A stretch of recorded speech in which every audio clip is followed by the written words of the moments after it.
us off with number 10 is Elvis Presley, the king of rock and roll and betting on women. Problematic, he definitely was. I mean, on one hand he did that, but he was also unapologetically anti-racism, so I mean, you really win some and you really lose some. Either way, Elvis's health had majorly deteriorated in the mid-70s. He had become overweight and was taking pharmacopoeia daily just to get through his concerts. On August 16th, just before he was set to fly out of Memphis for another tour, his girlfriend found him unresponsive on the bathroom floor and his death was announced the next day. But there were so many things surrounding his death that made people not believe it. Firstly, when his face was shown in his casket, it looked oddly plastic. Like, it looked like Elvis in his prime with Photoshop. His skin was way too smooth, which led people to believe it was a wax look-alike in the casket, not the singer himself. Another reason people don't believe he's dead is the fact his middle name is spelt wrong on his gravestone. Like, what kind of ridiculous mistake is that, especially for Elvis of all people? Like, come on. And a lot of skeptics also think he could have faked his own death to protect himself from the mafia, since he had previously given testimony against them. Another huge question mark of the story was that an insurance policy taken out by him was never cashed in by anyone.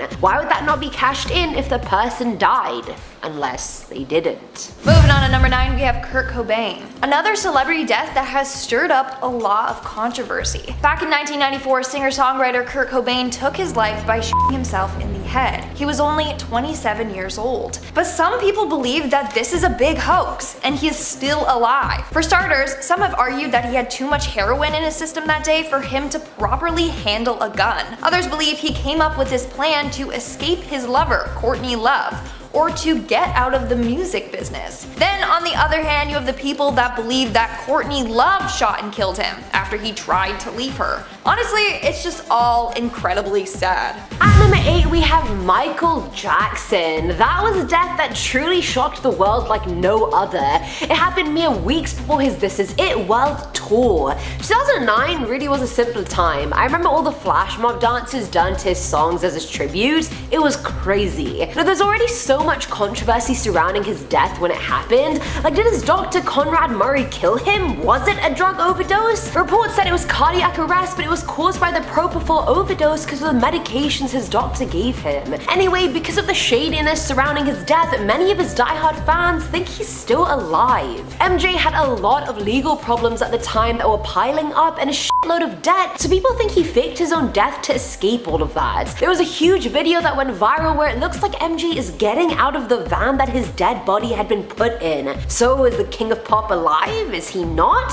I guess we'll have to wait for a dark night and listen closely to see if we can hear a faint hee hee. Coming in at number 7, we have Princess Diana. The death of Princess Diana shook the world, and ever since then there has been a number of conspiracies. Some say her death was ordered by the royal family, or that her seatbelts were sabotaged, whereas on the other hand, some say that she never really died at all. Theory goes that she faked her death to end her relationship with Prince Charles and the royal family. To support this theory, the Grassy Knoll Institute posted a picture of what appears to be Diana, alive in a wheelchair. Then in 2011, during the marriage of Prince William and Kate Middleton, people claimed that Princess Diana was there at the wedding. I don't know, folks, maybe she was tired of being scrutinized by the royal family and wanted a new life with her new lover. Now at number 6 is Steve Jobs. I'm already annoyed at the iPhone 12 and how it's literally a glorified iPhone 5 without a charger. I mean, like, Steve would be rolling in his grave at that. I mean, you know, if he was in his grave, that is. Now, the tech mogul died in 2011, but many believe he's still alive and that Apple goes in a direction Jobs wouldn't have approved of in an effort to emphasize he's really gone when he's not. Reddit went ape shit when user the horse-sized duck uploaded a picture of himself in Brazil with a disabled man in the background of the photo that looked identical to Steve Jobs. The glasses, the hair, or the lack thereof, the jawline, everything was identical. Other users like Mind Alchemist added to the frenzy and said head transplants have been done before with animals, why can't they have been done with humans? Human heads have been reattached with only the spinal cord holding them up, and if you spend billions of dollars on it, which Jobs probably did and has, then it's possible. Honestly, when I first saw the picture, I thought the guy had just photoshopped Steve Jobs' head onto the man, and I was like, what a sick joke. But no, that's actually his real face. We're now at our 5th and halfway mark with Jeffrey Epstein. In 2019, multi-millionaire Jeffrey Epstein was arrested for and conspiracy to engage in it. It's truly disturbing what he would do and what he got away with. It's also said that he had a lot of connections with a lot of well-known individuals, like the Clintons and Trump and even Prince Andrew. It's said that these celebs and other high-profile people were in on his operation and would take part in it. But following his arrest in 2019, he committed suicide in his cell. Apparently, he used his bed sheets to hang himself. But here's the thing. This guy knows too much. He could have exposed all the celebrities in on his operation. A lot of lives and careers would have been ruined. So, theory A is that someone killed Jeffrey because of this, or theory B, someone helped him escape and fake his death so that he didn't expose them. This theory goes on to say that Jeffrey got facial reconstructive surgery and is living on some remote island away from everyone. One thing that people found odd is that the press released photos of Jeffrey Epstein dead. I mean, they don't typically do that.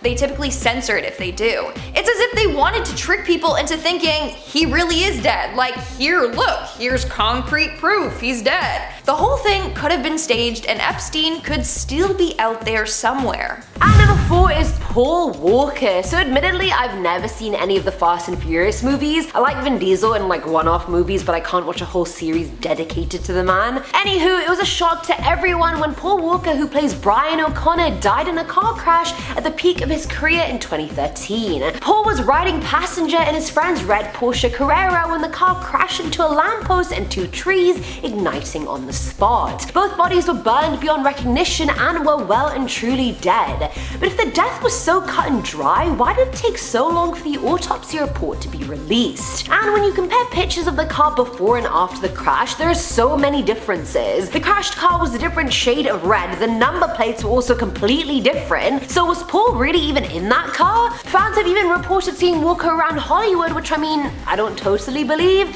A really screwed up story is that the movie's producers faked his death just to try and revive interest in the franchise. That I can believe, because come on, how many Fast and Furious movies do you need?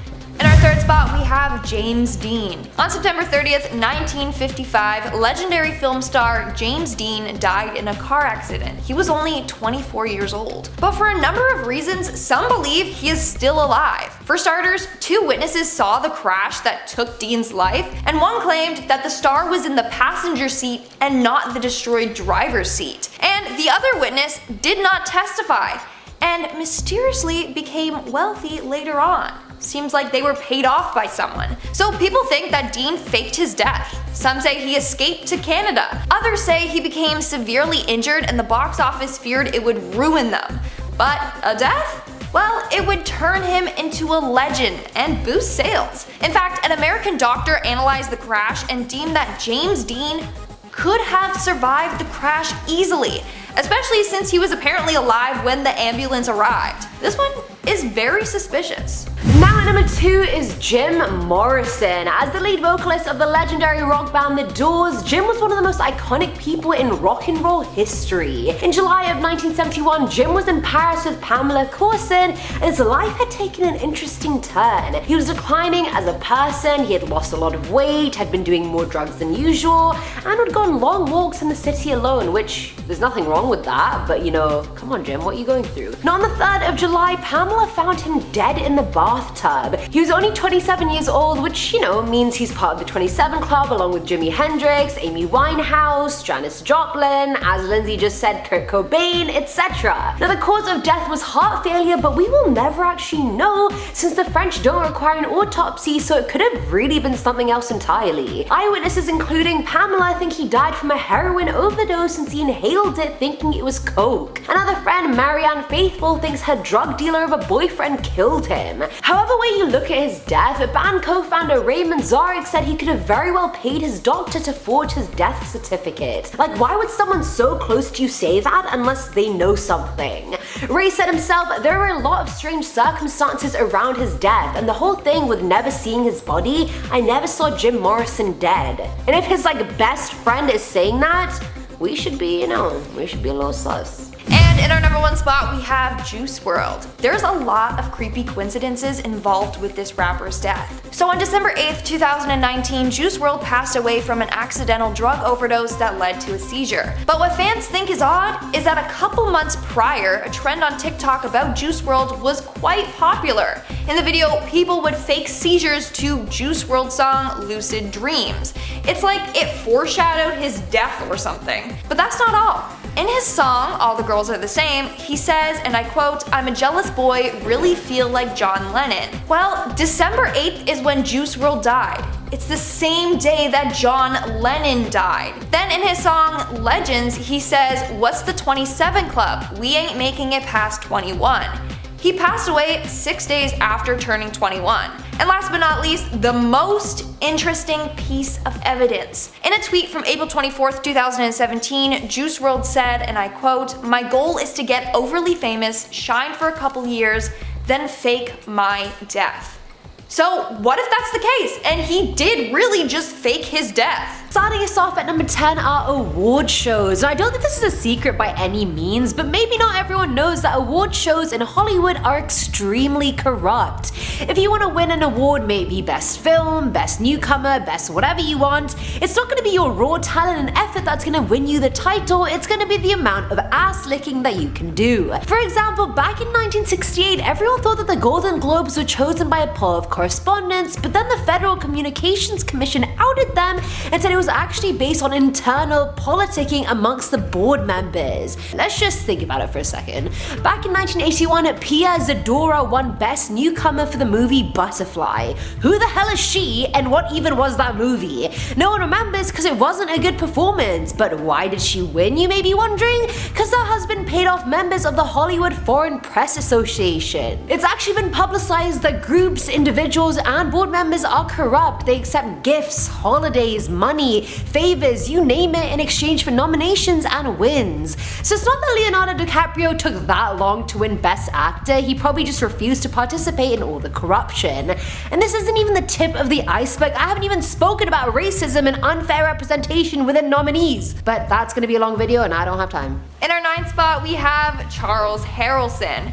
Now, you may be like, who is Charles Harrison? The name doesn't really ring a bell. Well, he is actually the father of Woody Harrelson. But what a lot of people don't know is that his father was a cold-blooded killer. I know, it came as a big shocker to me too. So Charles Harrelson was an American hitman and organized crime figure. It's said that he was responsible for the deaths of at least 20 people. In 1979, that is when Charles committed his biggest kill of all time. He took out a federal judge by the name of Judge John H. Wood Jr. He was paid $250,000 to kill off this judge. It was because a drug dealer was about to be sentenced by this judge, who was known as Maximum John, because he always gave out really harsh punishments to drug dealers. So he got Charles to knock him off. He then spent his life in solitary confinement until he died. But before his death, Charles said that he was involved in JFK's assassination.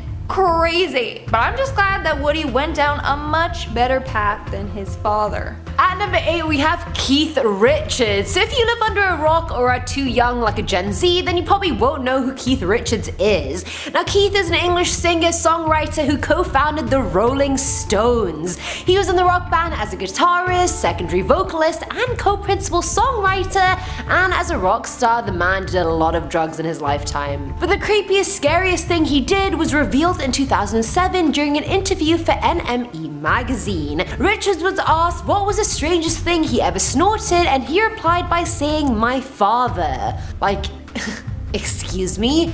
He continued on by saying, "I snorted my father. He was cremated and I couldn't resist grinding him up with a little bit of blow. My dad wouldn't have cared. It went down pretty well and I'm still alive." This man snorted his own dad and I don't really know what to think of that and do with that information. I mean, he is Keith Richards, so I mean, he is a living rock legend, but should we just let him get away with that? I don't know. Making our way down the list at number 7, we have The Animals. Of course, all movies that feature animals have to have a disclaimer that says no animals were harmed in the making of this film. But most of the time, that's a big lie. Animals often do get injured on set. In the 1939 film Jesse James, there's a scene where a horse runs off a cliff and into a lake. Well, that horse was actually forced to do that and ended up drowning. Of course, that was way back in the day, and there wasn't as many restrictions when using animals in films. But nowadays, it still happens. In 2013, a series of emails got leaked between American Humane Association colleagues. These colleagues were monitoring film sets. One email read that the tiger in Life of Pi almost drowned, but he went on saying that he just downplayed the incident. Then it said that 27 animals died on the set of The Hobbit: An Unexpected Journey. Dozens of marine life were killed during Pirates of the Caribbean: The Curse of the Black Pearl, and 4 horses died during the production of HBO's Luck. These are just some examples. Films legally have to have that disclaimer on their films, but it doesn't mean that it's true. Coming in at number 6 is the Mafia. Now apparently Hollywood has huge ties with the Mafia, which is shocking, but as the series progresses, it's not really that shocking at all. Now, the Mafia seems to have their claws in literally everything. Not even art is safe anymore. Nothing is sacred. Now apparently this mobster called Mickey Cohen ran the Hollywood underworld in the 50s, and so a lot of crime units would invest money in certain films to make their dirty money clean. That, my friend, is good old-fashioned Hollywood case of money laundering. Everyone kind of wins if you think about it. A movie gets the funding that it needs, and the bad guys get away with their crimes while remaining rich.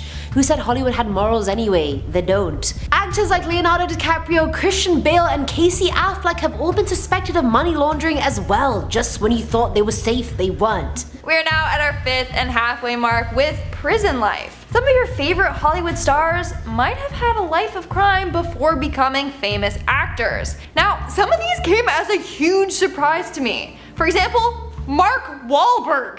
In 1988, when Mark was 16 years old, he was sentenced to 2 years in prison after assaulting 2 Vietnamese men. On that day, he got in a fight with the men, yelling racial slurs at them before knocking one of the men unconscious with a stick, and then he punched the other.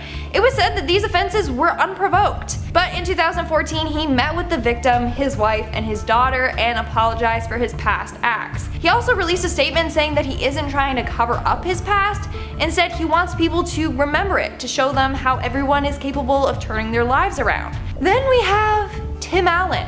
Before Tim Allen was the star of Home Improvement and Pixar's classic family-friendly movie Toy Story, Allen actually spent time behind bars. In 1978, Allen was arrested for attempting to traffic more than 650 grams of coke. Now, he actually would have served a lifetime in prison, but he avoided this by giving police information about other dealers. Tim Allen, though, who would have thought? Certainly not me. He seems so innocent, but he's not. Filling at number 4 slot is Oscarexia. I don't even need to get into the fact that society, and especially Hollywood, has not only set such a high, unattainable standard for women and their bodies, but it's a vicious cycle since the women in Hollywood don't even have those bodies. They're either starving themselves for it or are getting heavily photoshopped with or without their consent. For example, back in 2013, right before the Oscars, Jennifer Lawrence admitted she had been starving all day and was very, very hungry. Naomi Watts further confirmed that when she dubbed the whole thing Oscarexia, which means starving yourself throughout award season because you know your body's going to be scrutinized by literally everybody.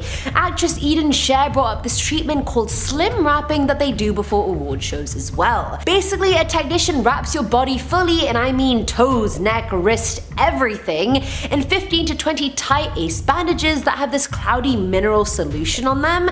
Then you're meant to jump on a trampoline for 50 minutes, and that's meant to make you lose weight. It's simply ridiculous and unattainable. Not even the women Hollywood are trying to sell to us that have those bodies have those bodies. It makes sense. Listen to it again. In our 3rd spot, we have the stuntman. Being a stuntman would be pretty cool, except for the fact that it's a very, very dangerous job, and they often get badly injured or die during films. First off, the highest paid stunt doubles make about $250,000 a year. Meanwhile, the actors get millions per movie, and they're the ones risking life and limb.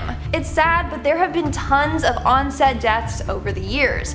In Harry Potter and the Deathly Hallows Part 1, Daniel Radcliffe's stunt double got hit by a stage explosion. He was taken to the hospital and suffered an irreversible neck break. Now his arms and both of his legs are fully paralyzed. A stuntman in the Avengers had a chunk of his scalp torn off, and Bruce Willis's stunt double fell 25 feet during a stunt. Then just a couple of years ago on set of Deadpool 2, a stunt double died after being in a car crash on set. But you hardly hear about these stories in the media, which is so sad. Now at number 2 is Jack Nicholson. This one is wild, and considering how big of a star Jack Nicholson is, I'm like, how is this not bigger news? So Jack grew up in Neptune City, New Jersey, where he lived with his sisters June and Lorraine and their parents. But in 1974, Time magazine did a lot of digging and found out Jack's sister June was actually his mother, not his sister. Mind blown. Unless everybody knows this and I'm the only one that doesn't know this. June was only 17 years old when she became pregnant, and she wasn't married, so her parents agreed to raise the child as their own, with June and Lorraine acting like his older sisters. So his parents were actually his grandparents, and his sister Lorraine was his aunt. Now in regards to his dad, his biographer is guessing it was most likely June's manager, not her actual husband. Other sources claim June didn't even know who his dad was. By the time Jack found this all out, his mum June and his grandma had already died. The actor claimed the reveal wasn't as traumatizing as people could have thought, but I would be pissed to know my real mum died without ever telling me the truth about that. I'm pissed. I'm not even Jack Nicholson. And in our number 1 spot, we have the Black Dahlia. The murder of aspiring American actress Elizabeth Short is now said to be Hollywood's most famous unsolved murder. The Black Dahlia is the nickname given to Elizabeth Short after her death on January 15, 1947. She was found dead in a vacant parking lot. Her body had been cut completely in half and drained of blood. The killer was never found or caught. Of course, over the years people have confessed to the murder, but still no one has ever been arrested for it. That's what makes it such a big and scary Hollywood secret. Everyone wants to know what really happened to her and why. At number 10, we have The Curse of Poltergeist. Poltergeist was one of my favorite movies as a kid, which is nuts because most horror movies would scare the hell out of me, but for whatever reason when I was a little tyke I just loved this one so much and I thought it was so cool. But it seems like the dark energy that everyone was afraid of in the movie managed to work its way into the real world. More than one person who worked on the movie died not long after the movie was released. Actors Julian Beck and Will Sampson were both in Poltergeist 2 and died of natural causes, which might not really freak you out, but the one that freaks everyone out and is hard evidence of the curse is the one involving Dominique Dunne. Dominique Dunne played one of the daughters in the original movie. She was attacked by her ex-boyfriend. He walked up to her home while she was hanging out on the porch and then he strangled her to death. It was a shocking murder that made headlines everywhere. Probably one of the most saddening parts about this murder was that a lot of people thought she was going to have a promising career and she already had a new role booked. At number 9, we have Rescue the Boobies. Some of you may be old enough to remember the classic animated movie The Rescuers. Well, apparently the original release of the movie had a little bit of a hidden picture in it that was missed until it was already in people's homes. The movie follows a few mice who need to rescue people.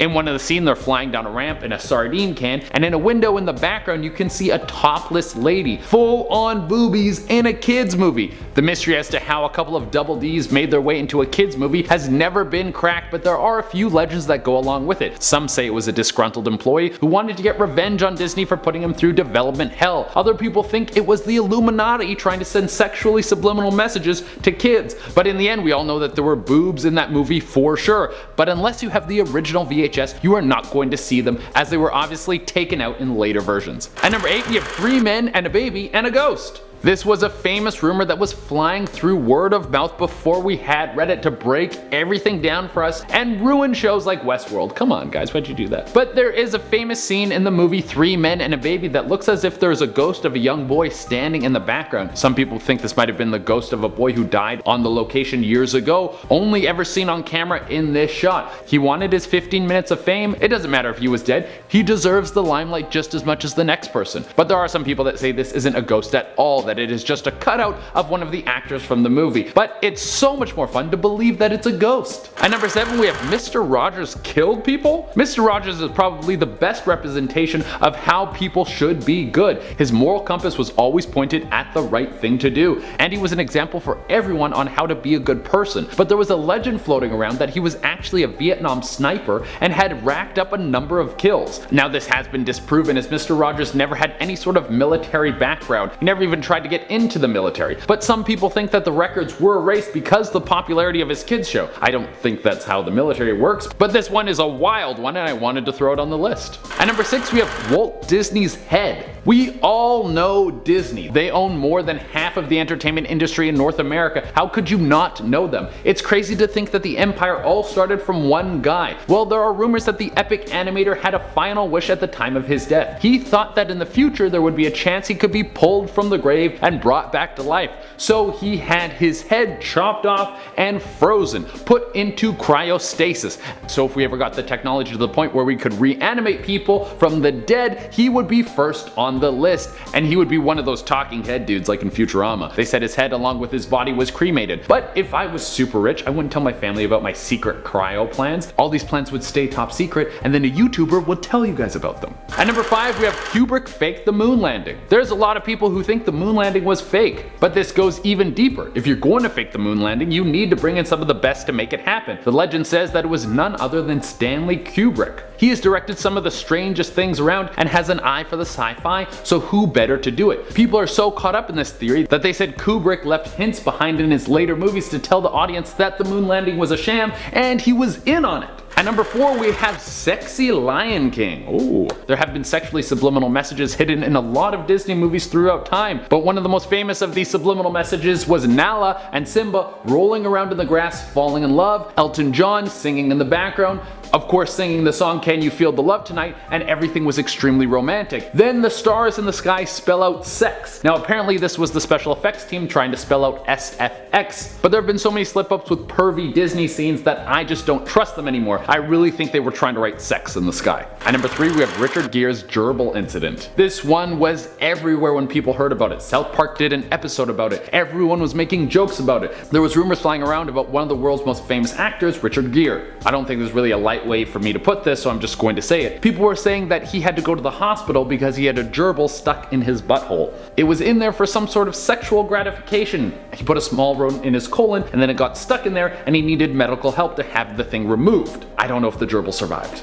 After this rumor made its way into everyone's ears, it was later proven false, but not before his career took a major hit. But here's a piece of the story that is actually more salacious than a hamster in the back door. Apparently this rumor was started by the Church of Scientology when Richard Gere decided to leave. Spreading horrible rumors about someone is the way they keep control over people and prevent them from leaving the church. Now I don't know if this is true, but the whole thing is pretty crazy. Every element, the gerbil, the church, the butt, all of it is pretty nuts. At number 2 we have the Crow death scene.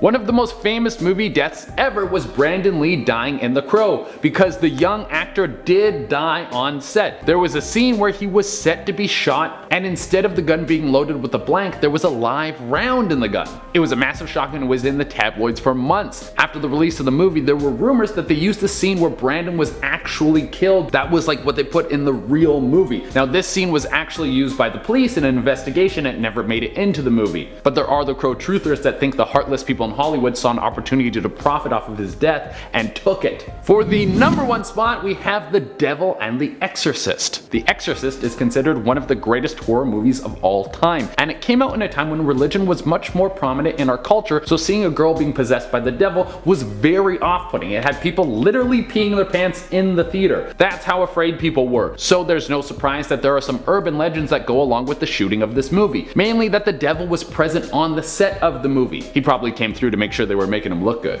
While shooting the movie, there were several mysterious fires that broke out of nowhere. This could have been religious people trying to burn down the set of the movie so it couldn't get made, or it might have been the devil himself walking around and wreaking havoc because that's just what he likes to do. Also, the actor Jack McGowan died shortly after shooting his own death scene in the movie. This could all be a coincidence, but it is so eerie. Starting off this list in our number 10 spot, we have the iconic movie, The Matrix. I can admit, I thought this movie was just about how cool Keanu Reeves is. But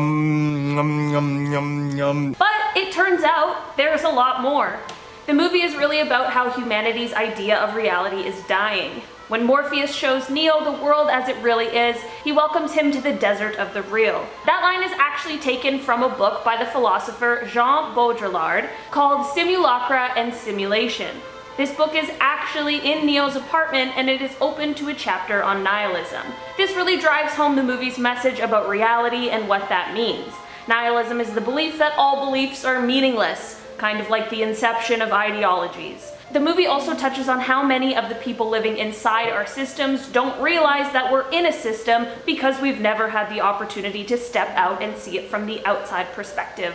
It's definitely an interesting thought, and maybe if we're able to run with this idea a little bit, it could help us improve the world that we live in. Coming in at number 9, we have World War Z, one of the better movies to come out of the huge surge of zombie flicks that came when zombies were the biggest thing hitting the film industry. It had Brad Pitt fully formed into his dad role, and he was tasked with saving the world from a zombie pandemic.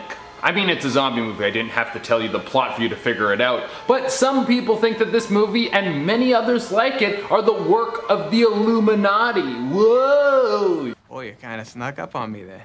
I am very, very sneaky, sir. There's a conspiracy theory that the massive surge of zombie movies was all because the Illuminati wanted to condition us to the idea of a massive viral outbreak, basically to numb our senses so when they release a global pandemic for real, no one freaks out, and they keep going on with business as usual. Some people think that the current pandemic that we're in could be the work of these evil plague political puppeteers, which might be believable if this was the first time that there ever had been a global pandemic, but these things pop up about once every 100 years, so it's actually par for the course. Moving on to number 8, we have the 1960 Alfred Hitchcock classic horror film, Psycho. By now, we all know the movie goes, creepy Norman Bates runs a cheap motel and has a really cool and good and nice relationship with his mother, except for one major problem: she's actually been dead for years. Spoilers. Norman has basically taken on his mother's persona, and when a young woman stops at the motel and Norman is attracted to her, his mother's personality goes out and kills her. It's weird. Anyway, just a little spoiler alert if you haven't seen the movie, but at the end when Norman is thankfully getting arrested, there's a little moment that I missed while watching that's super creepy. During the arrest, Norman's mother is really taking over his mind, and we hear a voiceover of his thoughts, but it's actually his mother's voice. But then, just for a brief second, while the camera is lingering over Norman's face, we see an overlay of his mother's skull over his face. This shot is creepy on its own, but it is Hitchcock's way of giving us a visual representation of the extremely dark reality that is inside Norman's mind. Coming in at number 7, we have Anchorman, one of the best comedies of its time. It's when Will Ferrell was at the peak of making dirty comedies, and this one had a ton of amazing jokes, and the writing staff launched this movie into the category of best of all time. But one of the best jokes in the whole movie was hidden to a lot of moviegoers and could definitely be seen as dark depending on how you view it. There's one scene in the movie where Veronica Corningstone is out to dinner with some female employees from the news channel, and this is where they come up with the plot to throw out Ron Burgundy and usher in a new era of news reporting. Well, it just so happens to be that they are at a Mexican restaurant, and just so happens the name of that restaurant is Escupimos en su alimento. And if we get into the English translation, we get "we spit in your food." That is an amazing bit that just flew over the heads of anyone who doesn't speak Spanish. But it also makes you think back to every restaurant you have been in and what they might have done with your food. Continuing on to number 6, we have the incredible Jordan Peele movie, Get Out. While the message of the movie gets across to the viewer pretty directly, I was surprised to find out a few hidden moments that were included to really drive home its theme. One of these moments is the famous teacup scene where Missy is stirring her tea in a cup, making a repetitive sound to give off the same hypnotic effect as a swinging pocket watch in order to put Chris into a trance. What I didn't know is that the teacup is actually symbolic of a time when slave masters would use a teacup in order to summon the people that they had enslaved. That's pretty messed up. The silver spoon that she uses to stir the tea is symbolic of the family's status in life, born with a silver spoon in their mouths. Another hidden message in the movie is basically the entire character of Rod. In the movie, the comedian Lil Rel Howery plays Chris's best friend Rod and is the movie's voice of reason. Jordan Peele has explained that this character is mimicking how black people watching horror movies would often interact with the films, especially considering the upsetting trope that black people are usually the first to get killed in horror movies. Rod says the things that people are yelling at the screen, like "get out of the house" or "don't go in there." Rod is also there to show that there is usually a higher percentage of black people watching horror movies than are being represented on screen. Coming in number 5, we have RoboCop. This one was very shocking to me. Did you know that the movie RoboCop is actually about Jesus Christ? What? Yeah. Jesus Christ! Yeah, this story of a robot man with a handgun taking out crime is based on the story of Jesus. And this isn't just speculation, this was stated by the director of the movie, Paul Verhoeven. And when you watch the movie knowing this, you can see the not so subtle hints towards Jesus. The movie starts with a man who's trying to do good, and then he is horribly betrayed and killed by people that he thought were his friends. This is his crucifixion. Then we see him resurrected, more powerful than ever before. Obviously, Jesus had less robot parts in his resurrection. After that, you have him go on a quest for justice, and he must confront the people who stabbed him in the back. And if you're still not sold, at the end of the movie, you have RoboCop walking across a very shallow level of water to make it seem as if he was walking on water. I never knew RoboCop was Christian. Coming in at number 4, we have one of the most classic psychological horror movies ever, The Shining. On the surface, the movie is really just about a guy who goes to a hotel to interview for a caretaker job, and absolute mania ensues. But what is the movie hiding? Well, it is mentioned early on in the movie that the hotel was built over an Indian burial ground. The hotel even seems to boast about this fact, and it really sets the scene for the imagery to come that shows the movie's underlying theme of the Europeans' genocide of indigenous people. The movie's director, Stanley Kubrick, placed a lot of subtle references in everything from wardrobe to set decoration and even to the film's score. Some even believe that the scene with the blood pouring out of the elevator is a symbol for bringing up what is below the hotel. The final piece of imagery in the movie is the fact that it ends off with Jack at a 4th of July party. Many believe that the 4th of July is a holiday that best represents settlers' false claims to the land that once belonged solely to indigenous people. Coming in number 3, we have Godzilla, maybe the most famous monster movie of all time. Godzilla movies are great, and the massive lizard tearing down the world brought with it the entire kaiju movie genre. Well, here's something that you didn't know about this movie, or at least I didn't know about the movie, but they were inspired by the Nagasaki and Hiroshima nuclear attacks. Yeah, when you hear that, it actually makes perfect sense. The first Godzilla movie came out in the 50s. At this point, Japan was definitely still in the throes of dealing with a nuclear disaster. Radiation sickness was a real thing, and something that the entire country was terrified of. And what causes Godzilla to be created? Well, it's a nuclear radiated lizard. In the movie, they even take samples from the monster's footprints, and they find massive levels of radiation coming off the creature. It could be why this movie was such a big hit. It brought together an entire country to get entertained by something that was a common fear. Moving on down to number 2, we have the X-Men. They are fierce and we love them, but what is the hidden message behind these mutant warriors? If you've ever wondered why the X-Men are always facing political issues, it's because they are meant to mirror our real-life marginalized groups, more specifically members of the LGBTQIA+ community. The mutants' powers usually begin to manifest around puberty, the same time that humans begin to discover sexuality, and a lot of the mutants feel shame about who they are and their special abilities. Colonel Stryker is the franchise's example of the prejudice and phobias that people in our world have to deal with, and why things like pride are so important. The series shows scenes of mutants coming out to very angry and upset parents, which is a very real and unfortunate situation that many people in queer communities have to deal with every single day. You can totally see why Magneto is so angry and fights for the freedom of the mutants to just be who they are. We should all take a page out of Magneto's book and fight for everyone to be treated the same, because love is love is love is love. Alright guys, coming in at the number 1 spot, we have Fight Club. Fight Club is an extremely rich movie that is packed with subtle messages. Every time I see this movie, there is something more to take out of it. Like, I don't know if you know this, but there's the famous scene in Fight Club where Edward Norton has to throw himself down the stairs. They shot this scene over 30 times, and Fight Club's director, David Fincher, ended up using the first take, but that's not the dark hidden message. Partway through Fight Club, we have Tyler Durden, who's played by Brad Pitt. And something that this character does for poops and giggles is splice in scenes from pornos into family-friendly movies at the movie theater that he works at. Oh, that's nasty. And if you watch the movie Fight Club very closely, you can see that Tyler Durden's character pops up before he's actually introduced to the movie. Director David Fincher splices him into certain scenes for just a second, because we all know the ending of Fight Club, spoiler alert for anyone who hasn't seen this movie. Tyler Durden is actually the split personality that manifests itself inside the main character's mind. Starting us off at number 10 is Christian Brando. I always get so excited when I talk about anything Marlon Brando related, just because he was so hot and such an amazing actor, I would definitely have been a fangirl, groupie, you know what I mean? But this story is not nearly as happy as I sound right now. So Christian was Marlon's only child with Anna Kashfi, but he had 10 other half-siblings. Christian's upbringing was rough. He was bounced between his mum and dad over a 12-year custody battle.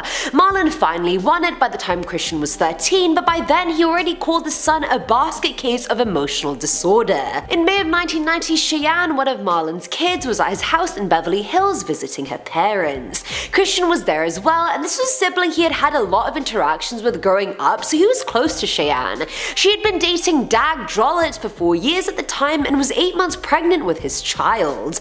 On the fateful night in question, Christian and Cheyenne went out for dinner at Musso and Frank Grill, where she revealed that Dag was physically abusive. Later that night, Christian was drunk and confronted Dag and then shot a gun at him.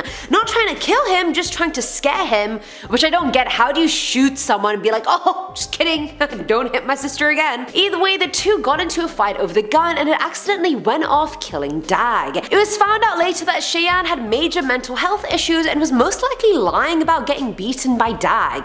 Brando was charged with murder but not convicted since Cheyenne could not show up as a witness since Marlon had her admitted to a psychiatric hospital. He later pled guilty to manslaughter and went to jail for 5 years. Cheyenne, on the other hand, tried killing herself twice during the trial and eventually killed herself a year before he got out of prison after losing custody of her own son.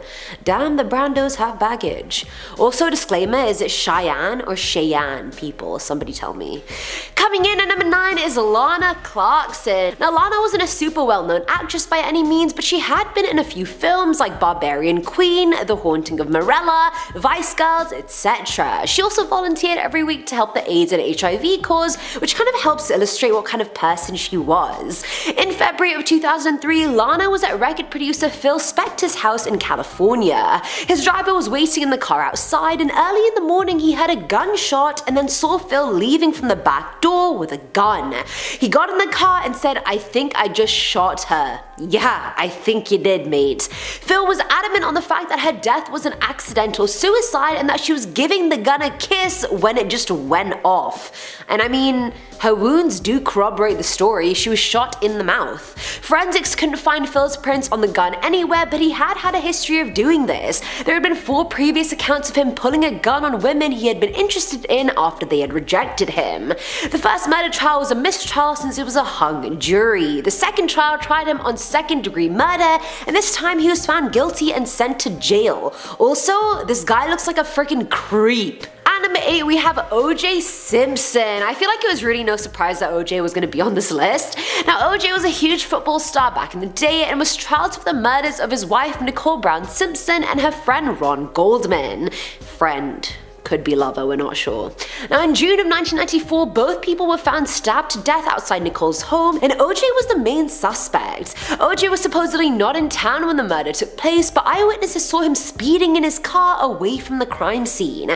The two had a tumultuous relationship, and Nicole had written in her diary that he was abusive and that she was scared he was gonna kill her one day. OJ refused to turn himself in and was the subject of a high-speed police car chase. Ultimately, despite the stack of evidence against him, his lawyers were God-sent and twisted the case in such a way using race and other factors to get a not guilty conviction. Even though I feel like low-key everyone knows that OJ did it. Producer Chris, do you think OJ did it? Oh yeah. You know, it's obvious. People come out the womb knowing he did it. Filling at number 7 slot is Phil Rudd, who I thought was the father of Paul Rudd, but is not. So do not make the same mistake I did.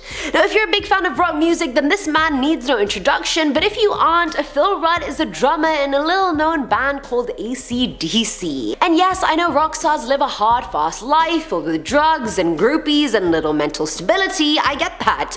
But Phil went a bit too far. In 2010, he was convicted of having 25 grams of weed on his boat, but later had that squashed so he could go on tour with the band. But that's not even the bad bit, that's negligible in comparison to this. this. So in 2014, he was arrested and charged for attempting to procure a murder, aka hiring a hitman to kill 2 people, as well as possession of meth and weed. Now it's unclear who he was trying to kill, but the murder charge was dropped the following day for an undisclosed reason. Phil then pled guilty to all the other charges and was sentenced to 8 months of house arrest and had to pay a fine of 120,000 New Zealand dollars. Now at number 6 is Josh Duggar. I had never even heard of the show 19 Kids and Counting. I thought John and Kate plus 8 was bad enough. Now Josh was on the reality TV show with his parents and 18 younger siblings. Yes, 18. Their bills must have been hella expensive, and also, oh my god, how can a woman give birth that many times? Imagine sending them off to university. Oh my god, the fees. And the show quickly got cancelled in 2015 after allegations surfaced of Josh having molested 5 girls who were not of age when he was about 14 or 15. The worst part was that the girls were actually his own younger sisters. Josh confessed to his parents that he would usually touch them while they were asleep, and once when they were awake and they didn't know what to do except tell the church elders. He was forced into doing a bunch of physical labor, but his parents hid what he had done from the public for the most part. I'm sorry, this kid molested others as a teen. I don't think physical labor is gonna make it go away, but whatever. Coming in at number 5 is Phil Hartman. This is the second Phil on this list. The former SNL star joined the show in 1986 and stayed on for a period of 8 seasons because his impressions were that good. He was married twice before marrying model and aspiring actress Bryn Omdahl in 1987. In May the next year, Bryn went for dinner with her friend before coming home. When she got home, Bryn and Phil got into an intense argument, and afterwards he decided to just sleep on it and go to bed. Around 3 AM, Bryn went into their bedroom and shot him in the head, throat, and chest, killing him on the spot. Now it's important to note that she had been drinking that night, she was on coke, and was also taking Zoloft. She then rushed to her friend Ron's house where she told him everything, and of course he was like, yeah, okay Bryn, go to bed. But then they both drove back to her house and she showed him what had happened. Ron immediately called 911 and the police escorted the couple's children out of the house. By this point, Bryn was super paranoid and had locked herself in the bedroom and later killed herself by shooting herself. Apparently, Bryn had a bit of an anger management problem and the LAPD concluded Phil's murder was caused by their earlier fight. And number 4 is Selena Quintanilla Perez Part 1. The Mexican-American singer needs no introduction whatsoever. Now Selena was a massive star in the 90s and everyone loved her. Well, not everyone. Selena's good friend Yolanda Saldivar was part of her inner circle. You know, she was president of her fan club, she managed Selena's boutiques, and the girls were proper friends. Or so she thought. At the end of 1994, her boutiques weren't doing too well and her employees would regularly complain about Yolanda and how she would just fire people simply because she didn't like them. Even Selena's dad warned her about Yolanda, but she refused to listen because her devotion to Selena was almost obsessive. Fans started calling Selena's dad because they had paid a fee to be a member of the fan club but had gotten nothing in return. Turns out Yolanda had embezzled more than $30,000 in forged checks from the fan club and the boutiques. The dad obviously confronted her about it and told her to never contact Selena again, but Selena didn't want to stop being friends. Yolanda had so many bank statements and records that Selena needed, so they met up at the end of March 1995. Filling at number 3 slot is Selena Quintanilla Perez Part 2. The girls went to a medical clinic because apparently Yolanda had been assaulted in Mexico. The examination happened as per usual, and then the two went to Yolanda's hotel room at the Days Inn in Corpus Christi. The two got into a fight over the financial papers, and before Selena even knew what was going on, Yolanda had grabbed a gun from her purse and was now pointing it straight at her. When Selena tried to run, she was shot on the right shoulder, causing her to lose a lot of blood. She still somehow ran to the lobby and left a 119-meter trail of blood behind her. All the while, Yolanda was chasing after her, calling her a Selena told the lobby person it was Yolanda who did this, and as she tried to flee, was caught by a responding police officer. She was convicted of first-degree murder and got the maximum sentence of life in prison with possibility of parole after 30 years. Apparently, Selena had bled so much because Yolanda had hit her subclavian artery. Now at number 2 is Marvin Gaye. The infamous singer-songwriter extraordinaire had a tough upbringing. He never really got along with his dad, Marvin Gaye Sr., who was a Christian minister. sister. He regularly beat the kids, and the fact that Marvin Jr. was not only cross-dressing, but gay was a lot for his dad to handle. In April of 1984, Marvin's parents were having an argument about a misplaced insurance policy letter. Marvin Jr. was getting angry at the way his dad was treating his mom, so he told him to leave her alone. Jr. told him that if he had something to say it in person, so Marvin Sr. walked up to his room and started verbally abusing his wife, and then Marvin Jr. got involved. I'm just saying Jr. and Sr. so you know who I'm talking about, you guys. And they started arguing. Jr. pushed him and started beating him, and keep in mind the old man had always said if his kids ever dared to hit him, he'd kill the person. So 8 minutes later, Marvin Sr. re-entered Jr.'s room and shot him directly in the heart. That already killed him, but his dad shot him again and was later arrested. But apparently his siblings believe Marvin's death was a premeditated.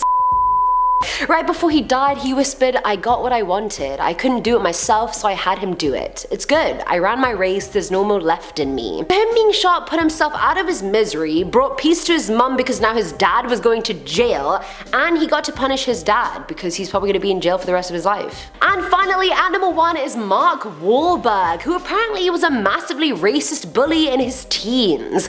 In 1986, he was sued along with his 2 friends by the Massachusetts Attorney General for throwing rocks and yelling racial slurs at 3 black kids. Apparently the friends saw the victims walking home from school and shouted, "We don't like black N-word in the neighborhood, so get the F away from the area." The group then shouted, "Kill the N-word," while throwing rocks at them. Mark was also accused of throwing rocks at random white students as well, and the case was eventually settled with him agreeing not to assault, intimidate, or threaten anyone because of their race. All the while, he was still maintaining his innocence.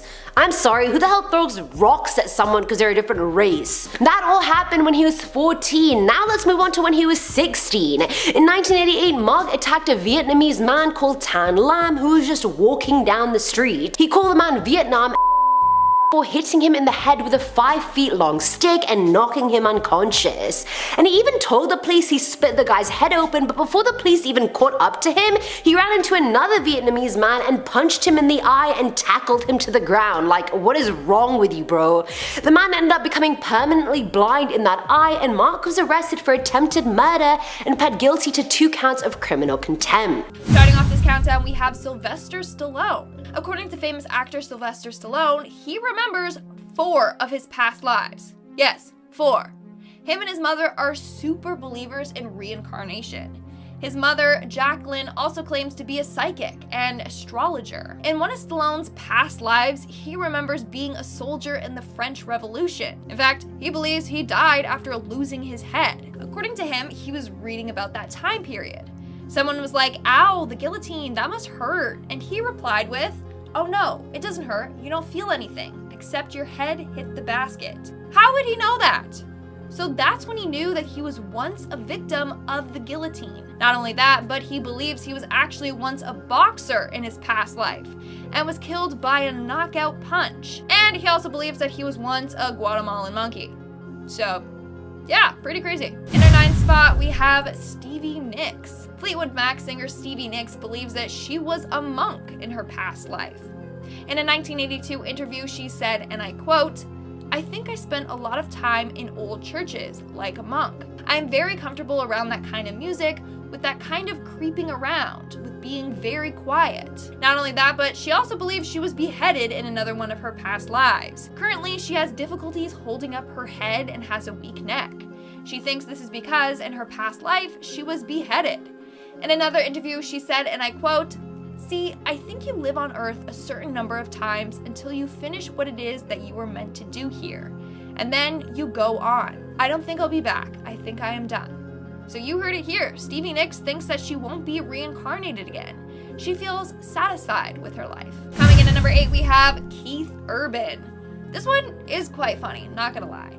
But Keith Urban believes that he was a court jester in his past life during the Middle Ages in Germany. That's pretty much all I could find on this. It was posted on a reincarnation forum, but I wasn't actually able to find the interview where Keith himself said this. But in a way, it's fascinating. Like, he was a performer in his past life, and now he's a performer now. Pretty cool, if you ask me. In our 7th spot, we have Kate Beckinsale. During an interview on The Late Show with David Letterman to promote the movie Underworld Awakening, Kate said some pretty interesting things. In the interview, she said that for weeks she was having Vietnam flashbacks. Letterman asked, "Were you ever in Vietnam?" And she said, "I feel like I was." That's all that was said, but a webpage called the Reincarnation Forum took this literally, as if she was having visions of her past life in Vietnam. They went on to point out that the United States military actions in Vietnam lasted until 1973. Kate Beckinsale was born in 1973. So could it be that she is the reincarnation of a Vietnam casualty? Coming in at number 6, we have Steven Seagal. In the Buddhist community, Steven Seagal is believed to be the reincarnation of the 17th century translator and teacher Taran Chungdrag Dorg. According to Seagal, from the age of 7, he knew something was up. In fact, he said he has the power of astral projection. He spent some time in Japan, and while there, he learned who he was in his past life. Proclaimed Tibetan spiritual leader Penor Rinpoche said he recognized Stephen as Chungdrag Dorg. In fact, Stephen could identify all of his old possessions. But a lot of people are skeptical. They think that Stephen bribed this man to make such claims. But honestly, who really knows? We are now at our 5th and halfway mark with Patrick Swayze. When Patrick Swayze was alive, he believed that he and his wife were lovers in a past life. He truly believed that he knew her from before. Then in another interview, he revealed that he used to have reoccurring memories of being a warrior and passing away at battle. Not only that, while he was in the UK for several months, he told an interviewer, and I quote, "Oh my God, London, I love this city and feel as if I was in a past life an Englishman." So for sure, Patrick was open to the idea of reincarnation and might have been reincarnated multiple times. Moving on to number 4, we have Miley Cyrus.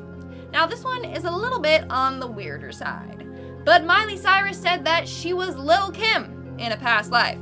Only thing is that Lil' Kim is still alive, and that's not exactly how reincarnation works. But in an interview, Miley told Billboard magazine, and I quote, "In my past life, I feel like that was me. I feel like Lil' Kim is who I am on the inside. She just makes me happy. I just love her, and I can't help that I love her." Not only that, in one of Miley's older songs, she makes several references to reincarnation. She said, and I quote, "I've got a way of knowing when something is right.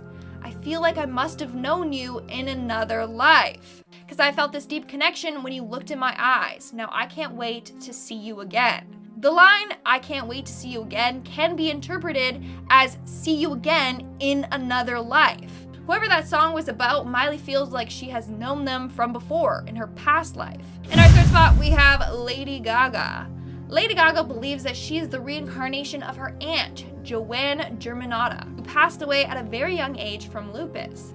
Lady Gaga said that she never met her aunt, but she always felt this deep connection to her. Not only that, but her family all say she looks incredibly similar to her aunt. She believes that her aunt has some unfinished business on Earth, so that's why she was reincarnated as Gaga.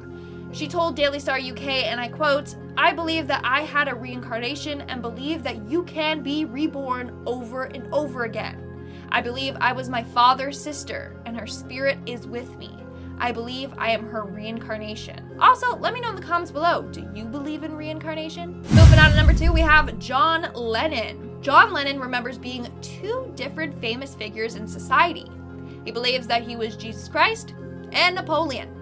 In 1968, Lennon called a meeting with his bandmates to tell them he believed he is the reincarnation of Jesus Christ. I mean, he was high as a kite at the time, but even when he sobered up, he still felt like Jesus. In the Ballad of John and Yoko, he makes reference to Christ and crucifixion. Not only that, but in Lennon's biography, The Lives of John Lennon, author Albert Goldman said John thought he and Yoko were lovers in their past lives as well, saying he was once a pharaoh and her a queen in ancient Egypt. Not only that, but Lennon thought he was Napoleon and Yoko, Josephine, Napoleon's lover. He truly believed that they were together in several different past lives. Like, how romantic is that? Seriously, that's so cute. In our number 1 spot, we have Tina Turner. In 1977, Tina Turner visited a psychic that told her that she once lived in ancient Egypt in her past life. Since then, Turner has convinced herself that she was once the pharaoh Hatshepsut. from 15th century BC. Since then, she feels a deep connection to Egypt. She spends her holidays there and everything. In an interview, Tina said, and I quote, "That strange feeling of recognition became very strong when I was in Egypt, at excavations, and saw images of Amenhotep, a pharaoh from the 18th dynasty. Something strange happened to me. I knew that I was one of the portrayed figures, that I had lived there in that time." That's kind of cool. Like, imagine being a pharaoh in your past life, and then you're reborn and you're a freaking famous singer. That's amazing. Starting us off with number 10 is Little Women. Okay, so I have the book, but I've yet to read it or watch the film. All I know is that one of them dies, and that's only because Rachel ruined it for Joey and Friends. So why I'm talking about Little Women right now is because this one's actually about Joan Bennett, who played Amy March in the film. Now, Joan has been represented by Jennings Lang for 12 years, and as an actor myself, it's really hard to find an agent you want to stick with for that long, so this was special. On the afternoon of December 13th, 1951, Joan met the VP of Samjath agency about an upcoming TV show, so she met up with Lang and the two drove off in his car. A few hours later, her husband Walter Wanger saw her parked car there and thought it was odd. When Joan came back and got into her car, Lang leaned over the window to speak to her, and Walter, seeing this, thought they were having an affair. He walked up to the car and shot Lang twice, and when Joan saw it was her husband, she told him to quickly leave. Lang recovered, and Walter claimed he shot him because he thought he was breaking up their home. Surprisingly, he only served 4 months in jail and they stayed married. I don't know how her husband thought she was cheating on him with her agent of 12 years, but it makes more sense now that I'm saying it out loud. Alright, coming at number 9 are babies. Love a little cheeky fat baby, don't we? Now it can be hard, it can be easy to be a mother in Hollywood. Hard because you're shooting a film at the time, or the fact that the tabloids will body shame you if you don't get that pre-pregnancy body back, but also good because at least you have a ton of money to spoil your kid with. Now, if you could already tell, old Hollywood was dark. Like today, way more women in the industry have suffered than men. Starlets back then were encouraged to not get married as long as possible, and under no circumstances should they get pregnant. But screw that, love is everything. When huge actresses like Bette Davis, Judy Garland, Joan Crawford, and Lana Turner got pregnant, they very swiftly got abortions because their studio bosses encouraged it. I'm using the word encouraged lightly. By encouraged, I basically mean they were forced, otherwise their careers would be in shambles and their agents would leave them. That is horrible. At number 8 we have the mobster. So I know I mentioned in another video that the mafia has a huge role in Hollywood, but this one isn't about all that. This one is a love story. Now at the end of the 1950s, mobster Johnny Stompanato started dating actress Lana Turner, and the two had a tumultuous and abusive relationship. He would beat her and once drugged her before taking naked photographs of her without her consent. It got so bad that when he realized Lana and Sean Connery were such good friends, he stormed the set of Another Time, Another Place and threatened him with a gun. And that got his ass deported. Now a day after the Academy Awards, Johnny went to Lana's house and they started arguing, and it got very heated. He threatened to kill her, her mother, and her daughter, as well as breaking each and every one of their bones. Mid-argument, Lana decided enough was enough and broke up with him. Now her daughter Cheryl was in the kitchen while all this was happening, and she grabbed a knife and ran to her mum's defense because she was scared he would kill her there and then. As Johnny was opening the bedroom door to leave, he apparently walked into Cheryl's knife and was stabbed in the stomach. They called the ambulance, but he was dead by the time they arrived. And upon interrogation, Lana begged police officers to put the blame on her, not her daughter, but to no avail. Cheryl was arrested but not charged since it was a justifiable homicide. There was also a major conspiracy that Lana had actually been the one who stabbed him and that Cheryl took the fall. And also, how do you just walk into a knife? Surely when you open the door, you're looking in front of you and you're like, ah, there's a knife, let's not walk into that. Anyways guys, coming to the number 7 spot is The Cover. John Huston was an American director, actor, and screenwriter who made legendary movies like The Maltese Falcon, The Misfits, The African Queen, and more. But you know, as brilliant as people can be, everyone has their flaws, and John's was that he worked hard and played harder. He was an alcoholic and a massive player, but then again, who wasn't? Before he made his directorial debut, John was grinding hard trying to make it as a screenwriter. Sometime in the 30s, John was drunk driving and he hit dancer Tosca Hoolan, killing her instantly. He was absolved in court, but evidently the event had scarred him so much that he left Hollywood for 5 years and moved to Europe until 1937. A huge controversy at the time was that it was actually Clark Gable who had hit Tosca, but MGM fixer Eddie Maddox paid John to take the fall. Damn it, Hollywood can be so dirty. Now at number 6 is the age gap. Now Jerry Lee Lewis, who I'd heard of but didn't really know anything about, was kinda dusty if I'm honest. And cut me some slack, my parents weren't even born in his heyday, how would I have even known about him? Now what threw his career into the gutter was the fact that he married his cousin Myra Gale Brown in 1958. But the scandalous part wasn't that they were related, because apparently that can be sidestepped. No, the scandalous part was that he was 22 years old at the time and she was 13. And in terms of the whole cousin thing, technically she was his first cousin once removed, as in she was his cousin's daughter. Myra even said, we kept thinking every year, every 6 months that it was going to go away, they're gonna stop talking about it, and it just didn't happen. But it brought me and Jerry very close, and we had 10 incredible, wonderful years together after that. Firstly, I didn't even know it was illegal for a 13-year-old to consent to marry anyone. What is that about? Alright, coming in at number 5 is the X-rated film. Joan Crawford was a legendary actress, signed with MGM, acted for over 6 decades. What more could you want as an actor? Oh yeah, to have no skeletons in the closet with that much fame. Joan was not that lucky. In 1935, MGM was blackmailed into paying $100,000 so multiple pornographic films of Joan would be destroyed instead of released. I mean, you gotta start somewhere, right? Everyone has an OnlyFans today. The only snag in all of this was the fact that Joan may have been a minor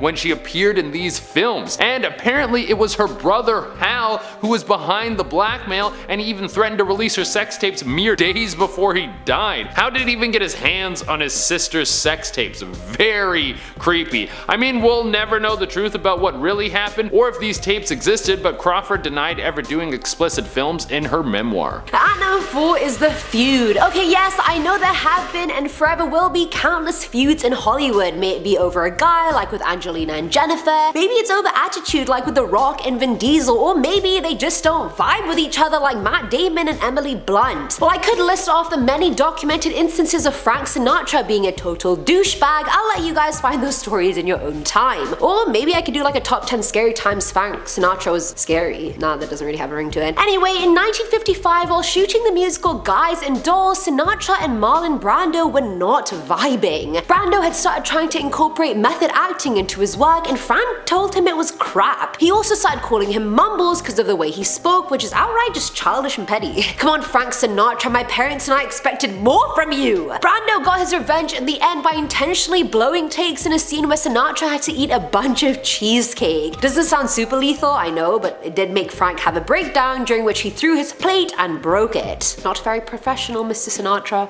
Okay, coming in the number 3 slot is the action star. Now I know when you think action movies, a few names automatically come to mind, like Dwayne Johnson, Jason Statham, Vin Diesel, etc. But before Tom Cruise and even before Pierce Brosnan, there was an action star named Wallace Reed. And googling pictures of him, he almost looks like Mortimer Goth from The Sims. Anyone else getting that vibe? Just me? Okay, now during the silent film era, Reed starred in a lot of movies with his actor-director dad. He was famous for doing his own stunts like a lot of action stars do now today. But all that came crashing down in 1919 when he was filming The Valley of the Giant. During filming, he was critically injured in a train wreck and sustained a 3-inch scalp wound. But since the show must go on, he was put on morphine to help the pain so he could continue filming, and that slowly turned into an addiction. And keep in mind, this was happening during the 1900s, when rehab was as big as scandals murdering your own brother. So the studio hid the issue and tried to hide his addiction as well. But with addiction, hiding isn't helping it at all. The addiction got so bad that the studio sent him to a sanitarium. By this time, it was far too late because Reed's withdrawal symptoms led to him having a heart attack, which ended up killing him. Now at number 2 is the king of rock and roll. I didn't know Elvis personally, obviously, but I was highly offended when I first found out he wasn't a natural brunette. Like, how dare you impersonate us like that? I'm shocked. Now, despite literally having it all, the fame, the looks, the talent, the fans, Elvis still harbored a lot of insecurities when it came to the bedroom. He only wanted to sleep with girls who had no experience, so there would be no added pressure on him to perform. And by no experience, I mean minor.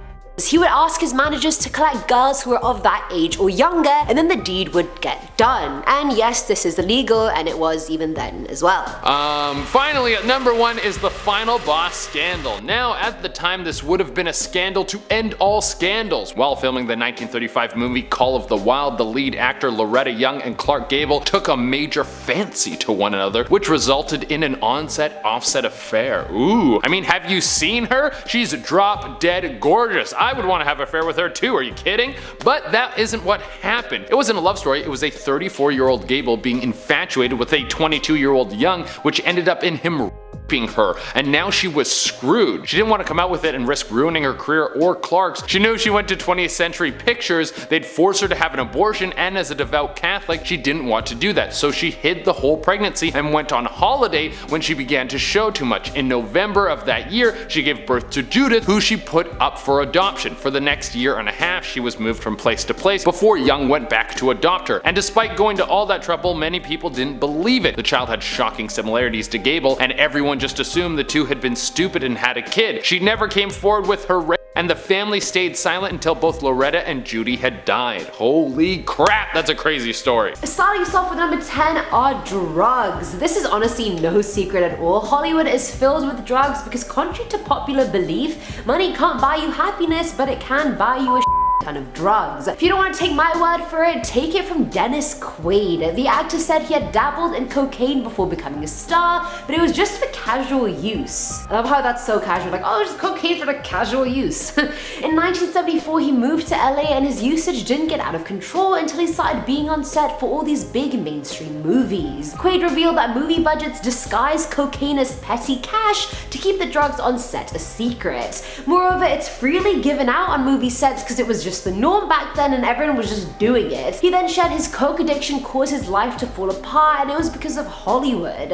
Another prime example is obviously Matthew Perry, who plays Chandler on Friends. If you didn't know that, are you literally living under a rock?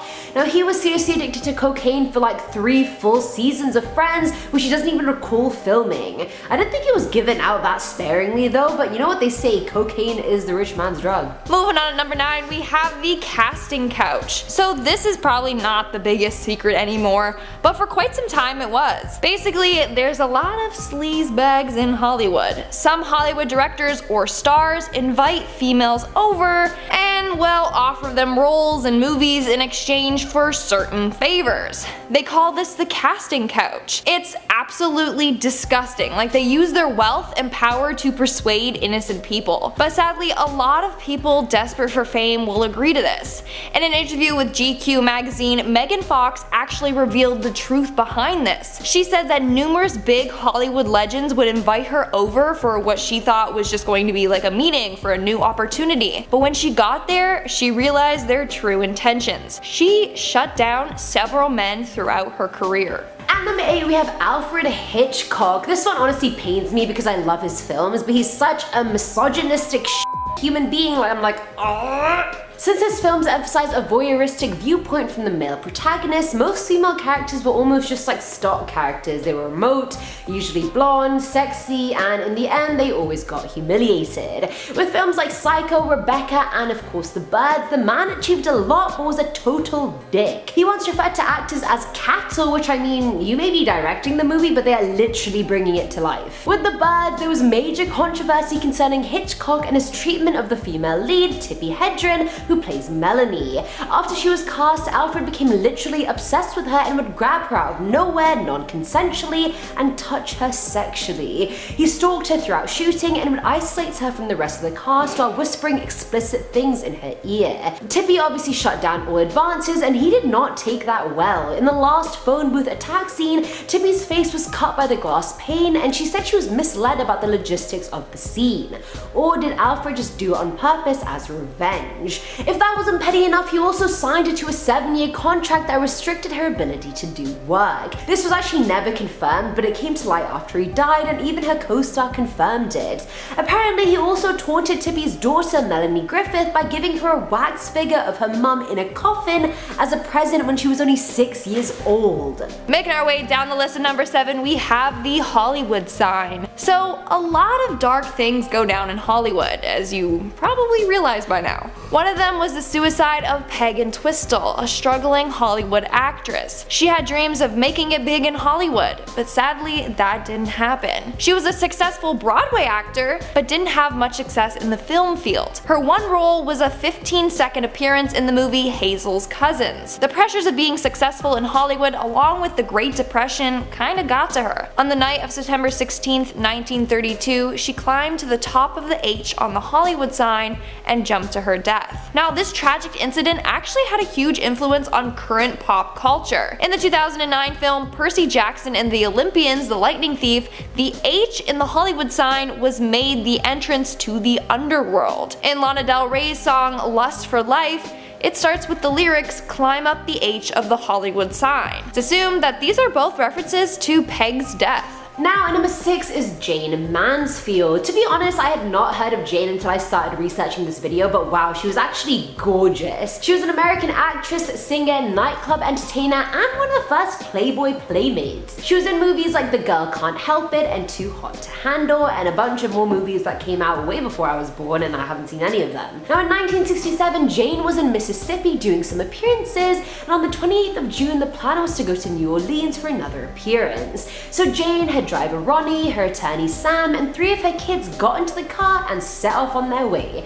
At around 2:30 AM on Highway 90, their car was speeding when it crashed into the back of a tractor trailer. The adults in the front died instantly, including Jayne, but her children thankfully walked away with minor injuries. Now, apparently Jayne was actually decapitated since the car had its top literally sheared off, and it looked like her hair was tangled in the windshield. But it turns out she just suffered from severe head trauma, as in her skull was crushed. I love how I was like, just severe head trauma, that's a lot. And the blonde hair was from the wig that she was wearing, apparently. It was this incident that propelled the NHTSA to start adopting an undried guard on their tractor trailers, which is sometimes called a Mansfield bar. Fun fact, one of her kids that survived was Mariska Hargitay, who you all must know from Law and Order Special Victims Unit. I literally used to watch her so much growing up, I was like, damn, she has a hard name. But then I realized people pronounce my name really badly, and I'm like, okay, at least my name's not Mariska Hargitay. We are now at our 5th and halfway mark with The Cursed Project. The 1961 film The Misfits was filmed with old Hollywood stars like Marilyn Monroe, Montgomery Clift, and Clark Gable. So you would think it would be a big success, right? Not so much. In fact, this movie is said to be cursed. When filming, they experienced a number of setbacks and bad things would happen to them. Then, Gable died of a heart attack a few days after filming. Marilyn Monroe overdosed on set and then died barely a year later after the film was finished. And the night that the movie was airing on television, Clift died of a heart attack. That's so spooky. Like, all 3 stars died very soon after the production ended. So it's thought that this movie is somehow cursed. And number 4 is Superman. No, I'm not talking about Henry Cavill, but I honestly really wish I was. No, I'm talking about George Reeves, who not only played Superman on TV in Adventures of Superman, he was also Superman in the film Superman and the Mole Men. And also producer Chris just told me there was also a Christopher Reeves who also played Superman. But what made George notable was the manner in which he died or got murdered. On the 16th of June 1969, the LAPD reported that George had been shot in the head at some point between 1 and 2 in the morning. The people in the house at the time were his fiancée Lenore and 4 other people. They all went out, some to a restaurant, whereas Reeves went to a friend's wrestling match. Around midnight he went to bed while 2 of the friends were downstairs just having a bit of a party. Apparently he came down and angrily told them to be quiet, then calmed down and stayed for a while, had a drink, and then went back to bed.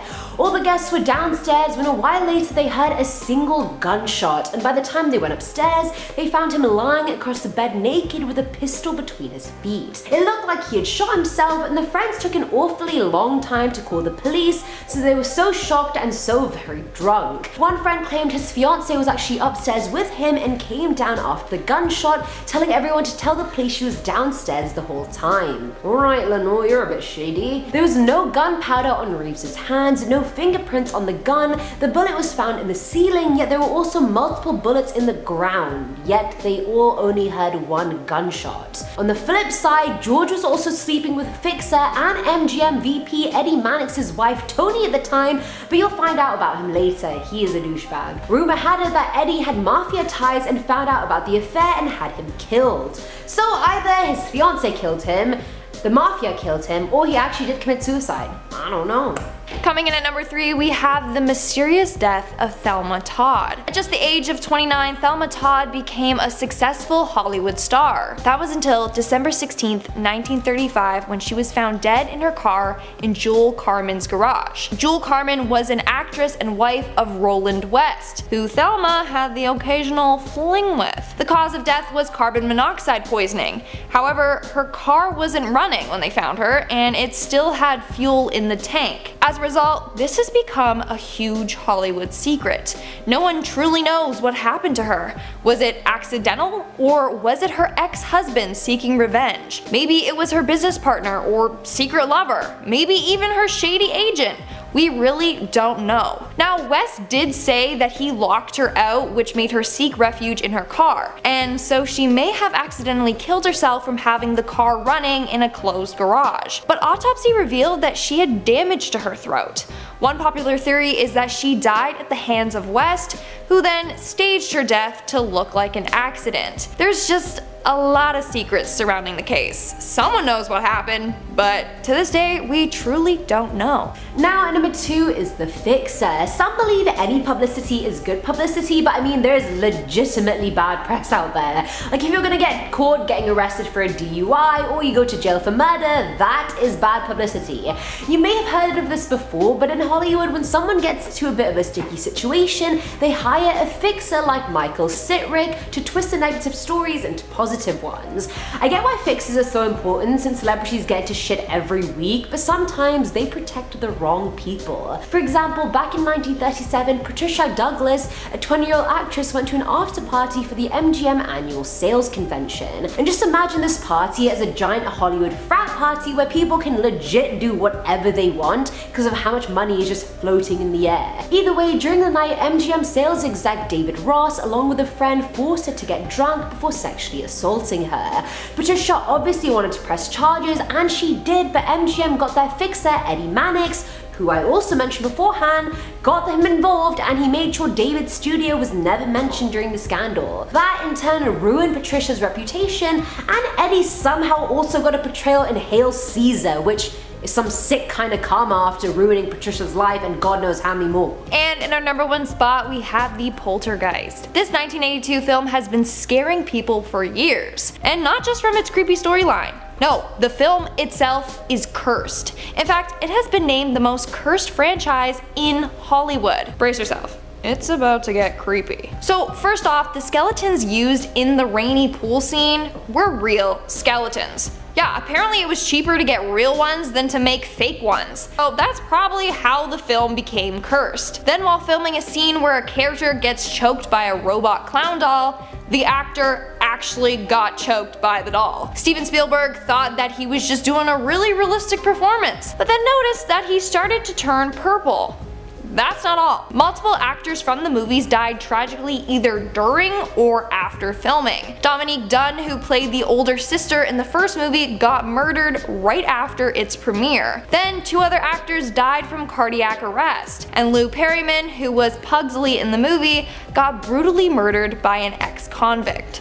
So yeah, too many freaky coincidences for the film not to be cursed. Coming up in our number 10 spot, we have Lynn Spears killed someone. Oh lordy, this news was super shocking for me to hear, so brace yourselves. The mom of pop princess Britney Spears apparently killed someone in a car crash. She briefly talked about the horrible incident in her autobiography, but she tries to stay quiet about it for obvious reasons. Apparently she was driving her brother when she ran over young Anthony Winters in 1975 in her hometown of Kentwood, Louisiana. Apparently Lynn was haunted by the accident and was not charged for the crime. The tea of the story is though, apparently the mother of the boy, Yvonne Winters, has spoken out about this incident and has said that Lynn has never reached out to her to speak about the accident. She's been quoted as saying, "It's been 40 some years ago, but she's never been in touch with me. It was an accident. It was a terrible situation. But it was an accident, and accidents can happen to anyone." If you're enjoying this video so far, smash that like button as it really helps us out. In our number 9 spot, we have Angelina Jolie was in a cult. So, Hollywood cults, we all know about them, or at least we have heard about them. Well, in 1999, actress Angelina Jolie was allegedly caught on tape talking about one of them. A 23-year-old Angelina was secretly recorded in a private convo with some of her friends where she speaks about an initiation process she took part in. She spoke about how the people in the cult are essentially tied up and tortured, and oh yeah, she had to kill a snake as a sacrifice. A sacrifice to whom? We don't know. The devil, perhaps.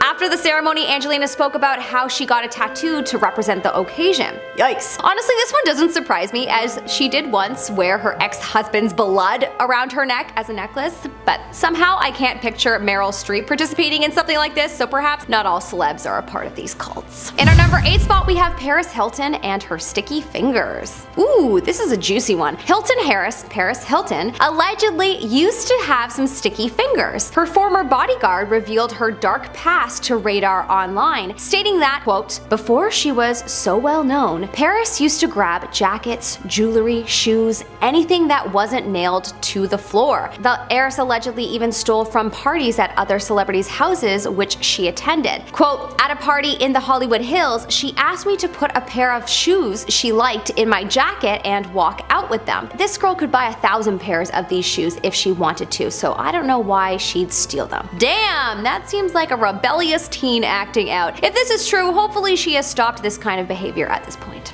In our number 7 spot, we have Bill Murray tried to smuggle an illicit Oh, Bill Murray. In 1970, Bill attempted to smuggle 10 pounds of an illicit, the one that's legal in many states now, if you catch my drift, and was actually arrested on his birthday. Apparently he intended to sell it, which, you know, makes sense. 10 pounds is a lot. He was discovered after apparently joking about it to a passenger next to him on a flight. Probably not in a sober headspace, as that just seems really silly.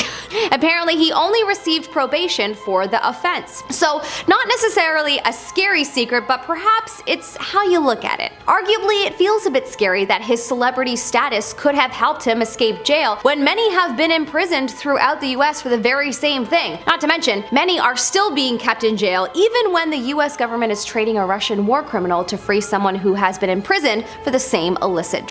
Clearly they don't think it's that bad of a crime. Huh. Funny. In our number 6 spot, we have Leighton Meester was born in jail. Yep, this one shocked me too. Leighton Meester, who played the infamous Blair Waldorf in Gossip Girl, was actually born in jail. Her mother was serving time for smuggling when she gave birth to Leighton in 1983. Her mom and her aunt were arrested for smuggling 1,200-pound shipments of an illicit drug out of Jamaica. Her aunt Judy was sentenced to prison as well, but she ended up breaking out and becoming the first woman in the US to get on the US Marshals Most Wanted list. Whoa, that's an intense family history. I hope Leighton writes a biography one day. I so want to read about this. In our number 5 spot, we have Thora Birch came from a family of adult movie stars. Actress Thora Birch, known for Hocus Pocus, Now and Then, and many 90s classics, has a bit of a dark family history. Her parents were adult film stars, and so yes, as you can imagine, she definitely had a less than traditional upbringing. Her parents apparently would insist on being at every performance she did throughout her career. So much so that the crew tended to see them as creepy. Her father, Jack, would give cameramen pointers while Thora would be filming, physical scenes for the movies she was in. Ugh. Her father also apparently threatened to kill one of the assistant directors on set. Yikes. Well, no wonder she has seemingly stepped back from the spotlight over the years. She's still a working actress, just doesn't seem to look for any attention on her. In our number 4 spot, we have Alfred Hitchcock was a stalker. So, apparently one of the most popular directors of all time was a bit of a creepy stalker. He was known for becoming fascinated with beautiful women that he would cast in his films. He used his powerful position in Hollywood to insert control over the women. He was apparently obsessed with his star Tippi Hedren, who he said he would make into a star after seeing her in a soft drink commercial. Very odd. His obsession got out of control when apparently he asked crew members to spy on her during filming breaks. Yikes. I'm so glad Hollywood has been making some serious changes over the last decade. In our number 3 spot, we have Vin Diesel loves D&D. Dungeons and Dragons! Okay, fine. This one isn't scary. I mean, unless you think nerds are scary, but then all I have to say to you is, you're weird. Nerds are the best, and I love that big guy Vin D loves Dungeons and Dragons. I've always wanted to play that game. Apparently, he has played the game for over 20 years. He also wrote the foreword to 30 Years of Adventure, a celebration of Dungeons and Dragons. Oh, and he also has a podcast dedicated to it. A true fan. Kind of makes him even more awesome in my opinion. In our number 2 spot, we have Frank Sinatra was in cahoots with the Mafia. This is a very interesting one, but apparently iconic Italian-American singer Frank Sinatra may have had some help from the Mafia to secure his place in Hollywood. Allegedly, Frank was believed to have scored the role for the infamous movie From Here to Eternity because of his connections. Many very established actors were up for the role, and it was his friend's influence that helped him secure it. He apparently was friendly with a mob boss and Charles Lucky Luciano, so there's also that. Apparently there is ample evidence that he had friends help him out over the years. In our number 1 spot, we have Matthew Broderick killed 2 people. Ferris Bueller himself unfortunately killed 2 people in a car crash. It was 1987, the actor was dating Dirty Dancing star Jennifer Grey at the time, and one day they were driving along a road in Ireland when they collided with a car that had a mother and daughter inside. Matthew had some substantial injuries, but Jennifer had minor injuries, while the mother and daughter unfortunately passed from the incident. Apparently Matthew had been driving in the wrong lane, even though he can't explain why, as he doesn't remember anything from that day.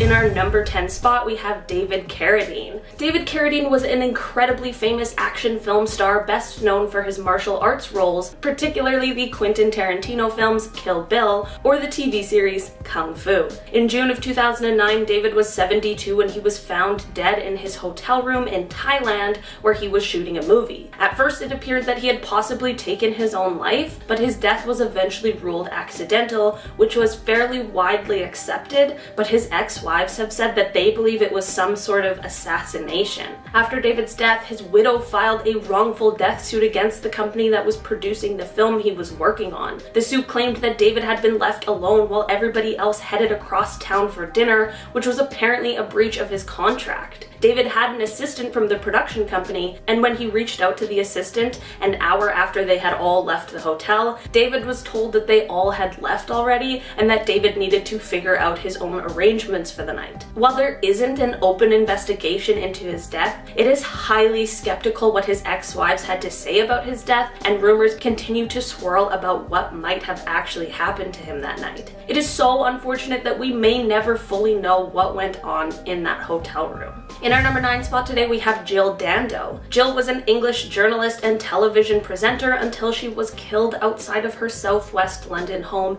in 1999. This created the biggest manhunt the country had ever seen since the Yorkshire Ripper in the 70s. A man named Barry George was originally convicted and sentenced to prison for this terrible crime, but he ended up actually being acquitted years later, which now leaves this case unsolved. Jill's next door neighbor heard a surprised gasp from Jill, but he never heard a gunshot and said it sounded more like someone who was greeting an old friend. The same neighbor looked out of the window and actually saw whoever the killer is, but of course at the time didn't know who he was or what had just happened, and he didn't recognize the man, so he was unable to give an identification. There are a ton of speculations and rumors about who took Jill's life, and it ranges from a potential stalker to maybe even a hit job. Hopefully one day there will be answers on why someone would have done something so horrible to Jill. In our number 8 spot today, we have Thelma Todd. Thelma Todd was a wonderful comedic actor and a well-respected woman. On Monday, December 16th, 1935, Thelma was unfortunately found after she had passed away in her car. The circumstances surrounding her death have always baffled people, though. It is said after leaving a dinner with friends, Thelma returned to her home but had been locked out, so she headed to the home of Jewel Carmen, who was the former wife of Thelma's lover, Ronald West. When Thelma arrived there, it was speculated that she went down to the garage and got in the car, presumably to warm up. The death was eventually ruled accidental and the cause was carbon monoxide poisoning, but people just could not accept that answer. The night before Thelma was found, she was at the dinner party with friends, and the autopsy report showed that the contents of her stomach were not things that had been served at the dinner,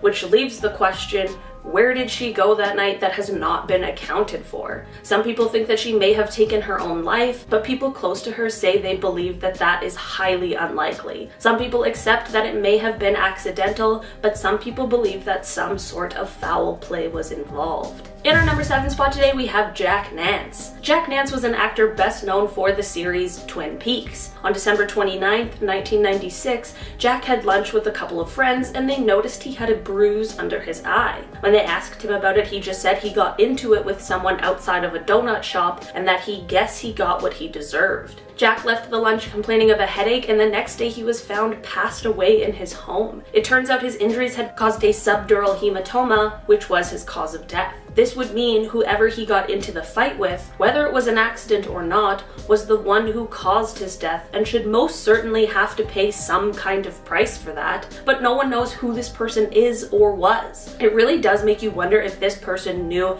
who they had punched and if they knew that they caused his death. You really hope that if they did know, they would have come forward, but who knows? In our number 6 spot today, we have Virginia Rappe. Virginia was a model and silent film actor before her passing in 1921. On September 5th of that year, she went to a party at Roscoe Arbuckle's suite at the St. Francis Hotel in San Francisco. There are many accounts of what exactly happened this night, but none match up exactly, so the events are still quite unclear as to what really happened. Virginia suffered some sort of trauma at this party and was taken to the hospital where she passed away on the 9th due to a ruptured bladder and the subsequent infection in the wall of her abdomen due to that. There are 2 main possibilities for what happened to Virginia that night at the party. The first theory is that some underlying health conditions she had, such as a UTI or an STI, mixed with the consuming of alcohol, may have caused this. I am certainly not a doctor, so I'm not sure how possible or likely this is, but it is one of the main speculations. The other one, which many people insist is what actually happened, that her injuries were caused by a violent attack on her by Roscoe. This was first claimed by the person who went to the party with Virginia, but they were often discredited due to their record of extortion and blackmail. Roscoe went through 3 manslaughter trials, but was ultimately acquitted for the crime. Even though this happened a full century ago, many people still debate what may have happened to Virginia that night, and unfortunately, we may never really know. In our number 5 spot today, we have Prince. You guys, this is a celebrity death that hit me so hard because Prince was a huge part of my life growing up and is one of the best musicians and artists our world has ever seen. Prince passed away on April 21st in 2016 at 57 years old, and it was a huge shock to fans everywhere. For the month before his passing, he wasn't feeling particularly well and actually had to be hospitalized at one point. A few days after Prince left the hospital against medical advice, he was found dead in his Paisley Park home. The official cause of death was an accidental overdose of fentanyl, but ever since that day there have been suspicions and speculations about what may have really happened. For starters, it is unlikely that Prince knew the pills he was taking were actually counterfeit and laced with fentanyl, and no one knows who supplied the pills to him in the first place. Certainly supplying somebody with a lethal amount of a drug unknowingly to them would be considered some kind of a crime. Prince had previously spoken about chemtrails, and people suspected that his death may have had something to do with that, but that has never been proven. I hope one day we get concrete answers on what happened to Prince, but I am so grateful for the music and the memories that he left us all with. In our number 4 spot today, we have Amelia Earhart. Amelia Earhart was an author and pilot in the 1920s and 30s. She broke records by being the first female aviator to fly solo across the Atlantic Ocean, but she also played a huge role in the formation of the 99s, which is an organization for female pilots. In 1936, Amelia started planning her around-the-world flight, and she even had an entire plane built with her specific modifications, such as additional fuel tanks. There were 2 attempts at the world flight, the first one obviously being unsuccessful, but the second was catastrophic. Amelia was flying with navigator Fred Noonan when they lost contact with anyone on the ground. What's crazy about this is that they know virtually everything that happened on that flight until those final moments when everything became a mystery. They have never been able to find the plane, or Amelia, or Fred. Some theories as to what happened are that the plane ran out of fuel and crashed into the ocean and sank, or some suggested that they may have made it to a nearby island but were found and killed for some reason. This one is a huge mystery that's been plaguing people for years. I wonder if one day we'll find out exactly what happened. In our number 3 spot today, we have Christopher Wallace, who is much better known as the Notorious B.I.G. Christopher Wallace was one of the most famous rappers of the 1990s, and even though he was just getting his start, is considered one of the best rappers of all time. Biggie was a New York rapper, but he was unfortunately killed in March of 1997 after a drive-by shooting while he was in Los Angeles. In 1996, the tensions between the East and West Coast hip-hop and rap scenes were rising, and after the death of Tupac in Las Vegas, rumors began to swirl about Big and his possible involvement in that killing. Unfortunately, the people who killed Biggie have never been found, and that is where the mystery comes in. There are a lot of similarities between the killings of Big and Tupac, and since neither of them are solved, there are so many rumors about what exactly happened. Some theories span from a gang member with financial motives to a planned hit by a record company in order to boost sales. There is so much speculation around this, and I really hope that one day we find out who committed this unbelievable crime. Notorious B.I.G. was only able to release 1 album before his death, but had 3 albums released posthumously, with the first one achieving a diamond certification in the US. In our number 2 spot today, we have Jimi Hendrix. Jimi Hendrix is an absolute legend and one of the most influential musicians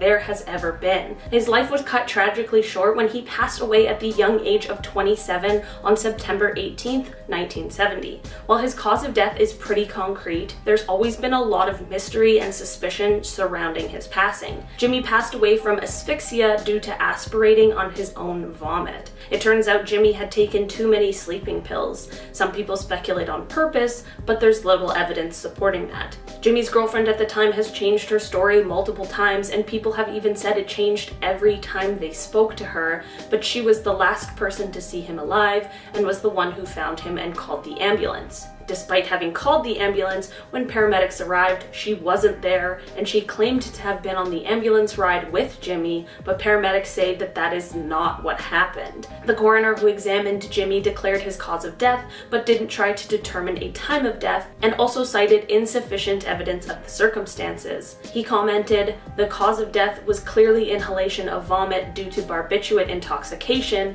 but there is no evidence as to intention to commit suicide. If the question of intention cannot be answered, then it is proper to find the cause of death and leave it an open verdict." It is such a tragic story, but Jimi's legacy sure lives on through his music. In our number 1 spot today, we have Elizabeth Short, or the Black Dahlia. Elizabeth Short was an aspiring actor, but her life was cut tragically short by an incredibly inhumane act. Elizabeth's body was found when she was only 22 years old in a vacant lot near a park in Los Angeles in January of 1947. The crime was highly publicized because of how graphic it was, but whoever did this was sure to leave little to no evidence behind. A few days after the crime, someone claiming to be the person who committed this crime called to say that he would eventually turn himself in, but wanted police to search for a while. But he also said that he would send in some of Beth Short's belongings. He did follow through on this and did send in things such as her birth certificate, but this didn't end up giving investigators any leads. During the initial investigation, 60 different men confessed to this crime, and since then there have now been over 500 confessions, which is insane. Starting off this list in our number 10 spot, we have one of Hollywood's most famous actors ever, James Dean. He was Hollywood's bad boy, but he also had a passion for fast cars. On September 30th, 1955, when he was just 24 years old, he was speeding in his Porsche 550 Spyder when he unfortunately crashed into another car traveling the opposite direction and lost his life. When he died, he had only filmed 3 movies, 2 of which hadn't even been released yet. It's really sad to think about how much potential and how much more life he had to live before it was tragically cut short. To make this already dark moment a little creepier, just 7 days before his death, James met with celebrated actor Alec Guinness to show off his new car. Alec then told James, "If you get in that car, you'll be found dead in it by next week." In our number 9 spot, we've got the tragic murder of comedy legend Phil Hartman. Before I dive into this one, guys, make sure you hit that thumbs up if you're enjoying the video so far. In May of 1998, Phil and his wife Bryn got into a fiery argument about Bryn's repeated drug use. Apparently the argument was so bad that Phil told her he would leave her if she didn't stop using drugs. After the fight, Phil went to their bedroom to sleep, but Bryn had a pretty worrisome mix of substances in her system. She was drinking alcohol, taking Zoloft, which is an antidepressant, and had also ingested cocaine. In her intoxicated state, she ended up grabbing a gun, went into the bedroom where Phil was sleeping, and shot him 3 times, killing him. Bryn then drove to her friend Ronald Douglas's house and confessed to killing her husband. Of course, Ronald's initial reaction was disbelief, so the pair drove back to the house, but in separate cars. On the drive back, Bryn called another friend and confessed again. When the two arrived back at the house, Ron saw the body of Phil and immediately called 911. When the police arrived, they were escorting Ron and the 2 children of Phil and Bryn out of the house when Bryn locked herself in a bedroom in the house where she ended up committing suicide. It's a pretty tragic end to what was already a dark and upsetting story. In our number 8 spot, we've got the story of Carl Switzer. Carl was a child actor who got his start in the 1930s. By the time he was an adult, he had swapped out most of his acting for a more low-key lifestyle as a dog trainer and breeder. In 1959, Carl had agreed to train a hunting dog for a man named Moses Samuel Stilts. After the dog ran off and got lost, Carl offered a $35 reward to anyone who could find the dog and bring him back. When someone finally found the dog, Carl gave him the $35 and bought him $15 worth of drinks to say thank you. Several days later, Carl and his friend Jack Pyatt decided that Moses should have been the one to pay for the reward and went to the home he was staying at to confront him. One thing led to another and Moses ended up shooting Carl. Carl's death was on the same day as legendary director Cecil B. DeMille, so it ended up getting greatly overshadowed in the news and tabloids. Based on Moses' testimony, he was never convicted of the murder and it was ruled as an act of self-defense. But in a turn of events, 42 years later, on January 25th, 2001, a man named Tom Corrigan, who was Moses' stepson, decided to come forward about the true events of that night. Tom revealed that the story Moses had painted wasn't exactly true, and Tom even said, "It was more like murder." I'm not sure why it took him so long to come out with the truth, but I'm sure it would have been pretty scary for him to have been holding on to that for all those years. Coming in at number 7, we have the unsolved murder of William Desmond Taylor. William was one of the most successful silent film directors of the 1910s and the 20s. During his height as a director, the industry was beginning to shift from silent films into talking pictures, which were called talkies. On February 2nd, 1922, William was found dead inside his apartment. Because of the times and the fact that crime scene preservation didn't really exist yet, a large crowd gathered inside his home to look at the scene and the body. Someone who claimed they were a doctor stepped forward and began to examine the body before claiming that William had died from a stomach hemorrhage. When the real authorities arrived, this doctor had already disappeared and the investigation began. Authorities rolled over the body of William only to find that he had actually been shot in the back twice, which is what really caused his death. Did that supposed doctor have anything to do with the murder, or was he just really terrible at his job? Let me know what you guys think. When William was found, he still had cash in his wallet as well as other valuable items, so robbery didn't really seem to be the motive in this case. There were many suspects in the case, but because of lack of evidence and crime scene contamination, this case has been cold for almost a full century.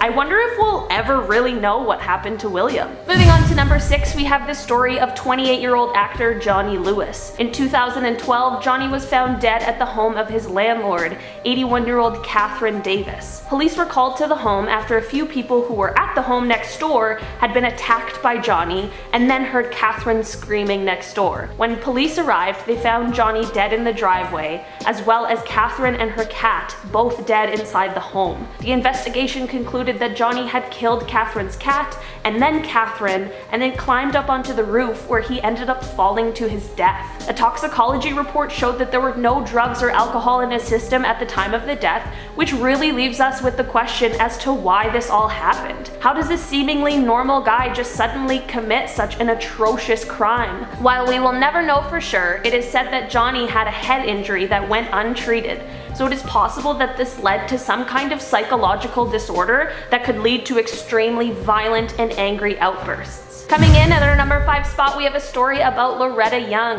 In 1935, Clark Gable and Loretta Young were co-stars on the movie The Call of the Wild. They ended up having some sort of fling which left Loretta pregnant.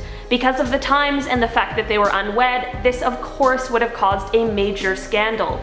Loretta ended up leaving the country for what they called an extended holiday for the rest of her pregnancy. After the baby was born, she dropped it off at an orphanage, only to return sometime later and adopt what was actually her biological child. While she maintained the story that her daughter was adopted, as the child grew, she inherited her father's famous distinctive ears, which led to the public finding out about the truth. This is a dark Hollywood moment because it's just really upsetting that a woman had to jump through all of those hoops in order to be able to lead a successful career and also raise her child. In our number 4 spot today, we have the death of Thelma Todd. Thelma was an extremely talented comedic actor who ended up dying from carbon monoxide poisoning. On the night of her death, Thelma was out with friends for an evening on the town. Around 2 a.m., her driver dropped her off at her cafe where she lived in the above apartment. Thelma realized she was locked out, so she began to walk to her business partner and lover, Ronald West's house, which was just up the road.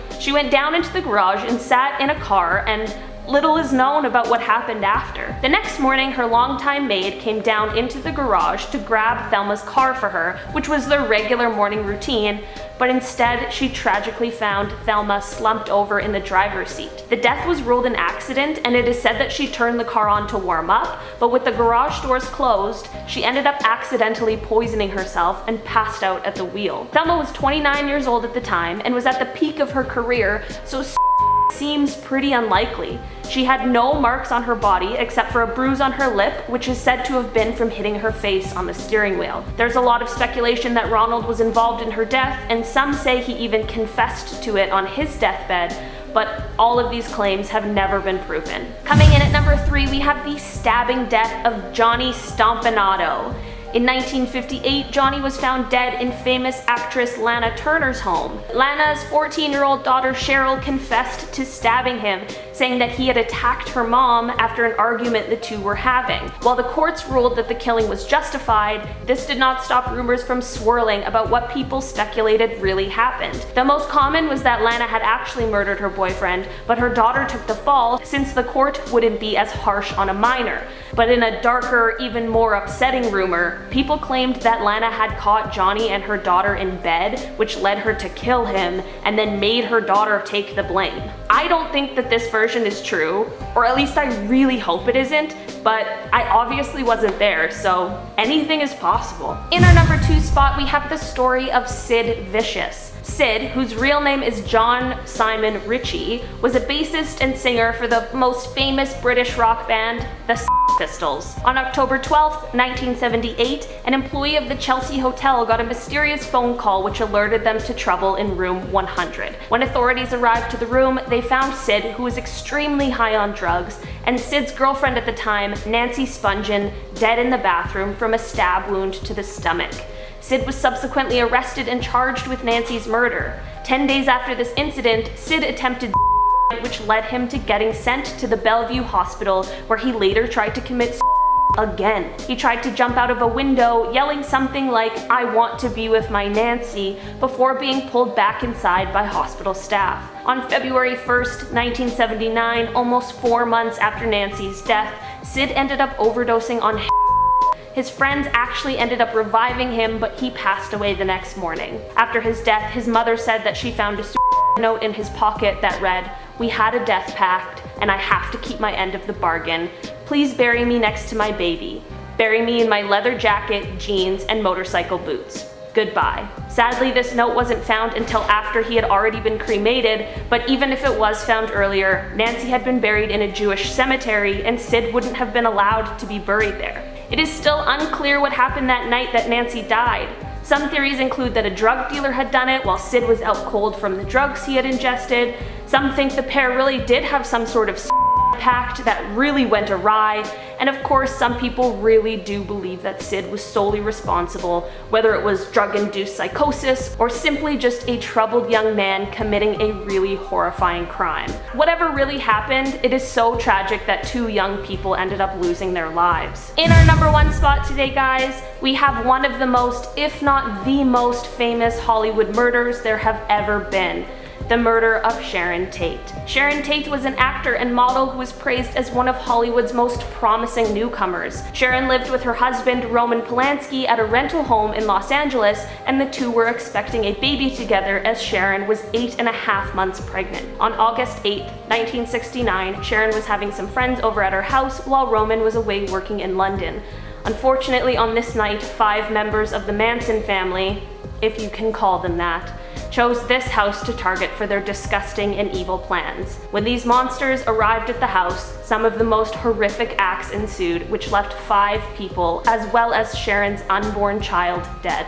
While I won't go into the details of what happened that night because there really just isn't enough time for me to do the story justice, I will mention that before the murderers left the house, they wrote "pig" on the front door in Sharon's blood. If this wasn't enough, the group of monsters went on to commit 2 more murders the next night on Leno and Rosemary LaBianca. While nothing can truly give justice to the victims, all 5 of the murderers were arrested and sentenced to death, until their sentences were commuted to life in prison after the death penalty was ruled unconstitutional in California. Some of them have died in jail, but some of them are still alive.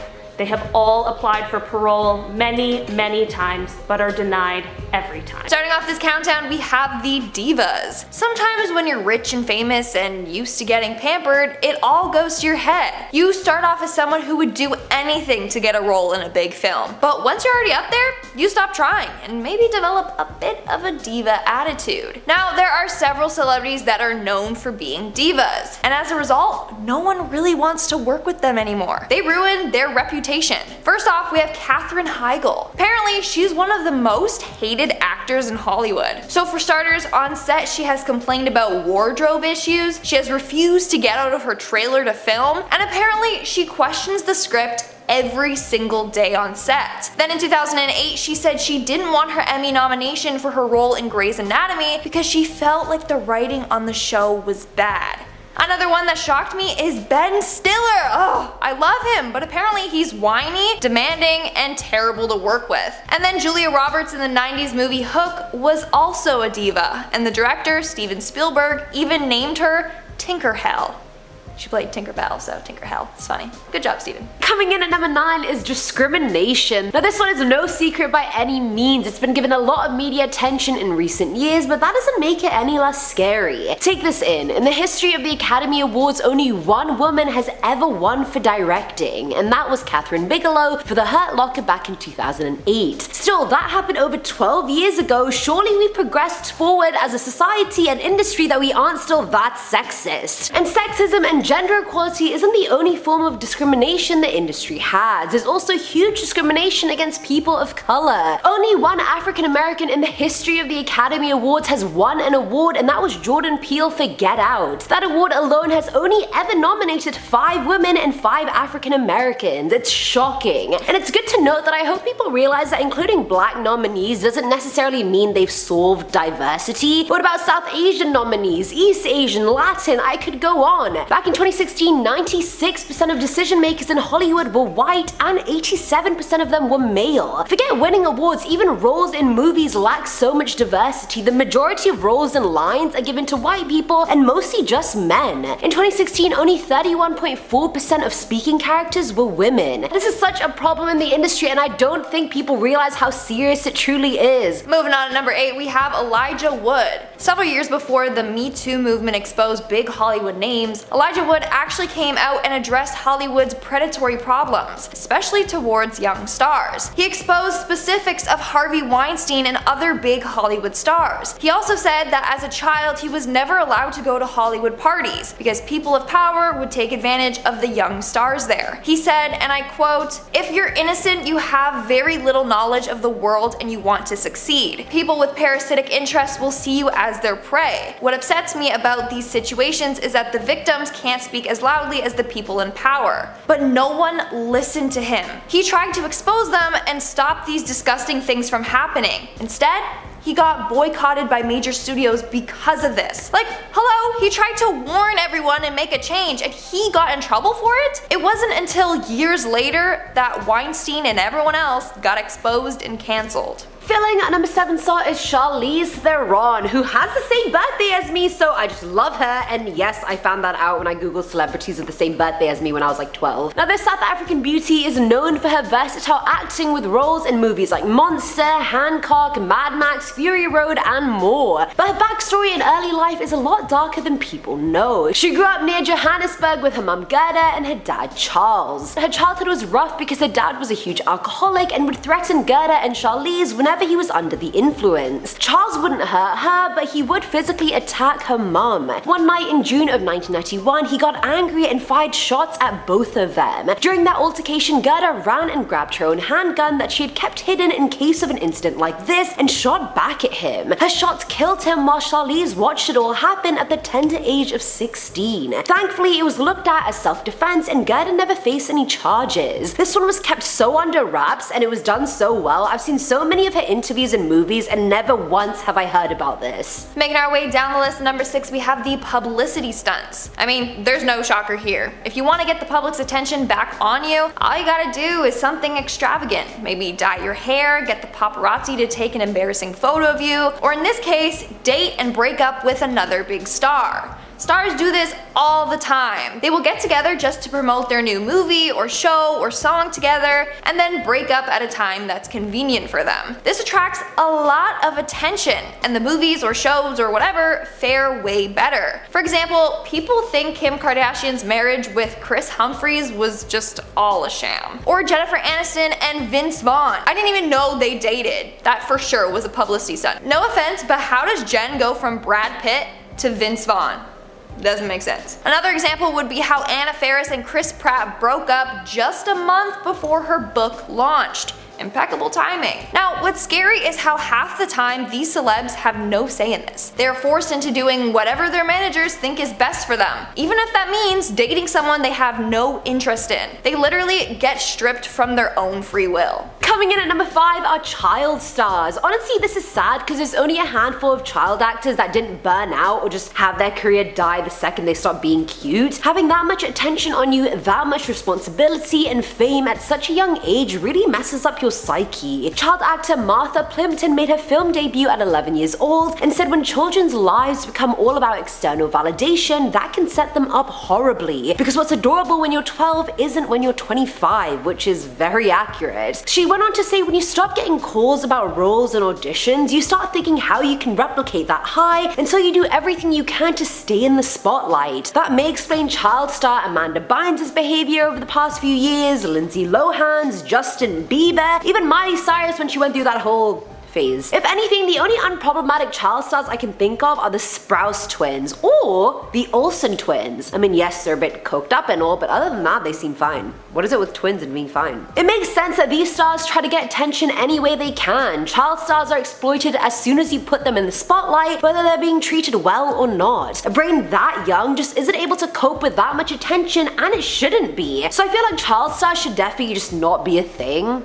Stop it, you greedy parents. In our 4th spot, we have the murderers. Some of your favorite Hollywood stars might just be cold-blooded killers, which is spooky when you think about it. Here are some famous actors that have sadly taken the lives of others. First off, we have Matthew Broderick. On August 5th, 1987, Broderick crossed into the wrong lane and collided head-on with another car. The 2 women inside the other car were killed instantly. In 2015, Caitlyn Jenner rear-ended a car, which got sent into oncoming traffic. The driver was struck by another car and died. Then we have Phil Lewis, or as we all know him, Mr. Mosby from Sweet Life of Zack and Cody. Well, before his role, he struck a car while drunk driving and killed the other driver. He was convicted of manslaughter and driving under the influence and sentenced to 5 years in prison. Who would have known? But I'm sure all these actors feel super guilty for taking someone's life. Filling at number 3 slot are writers. It's always actors and directors getting the credit for everything, and yes, admittedly they play a massive role in all of it, but there would be nothing to direct or bring to life without the writers. Writers in the industry have been undervalued and underpaid for decades. It's so bad that since 1960 the Writers Guild of America has walked off the job 6 times just to get studios to renegotiate writers' pay, but they claim a film hasn't made any money when it has. That's what Paramount did with the 1988 film Coming to America, which made $288 million at the box office. Studios do this so they don't have to pay their writers net profit, so the writer of that film, Art Buchwald, sued Paramount and won. He got $900,000 in settlements. Mel Gibson, who directed The Passion of the Christ, withheld $75,000 from screenwriter Benedict Fitzgerald unless he was credited as co-writer. I could go on, but the point is that there are way too many people in the industry that don't get treated right.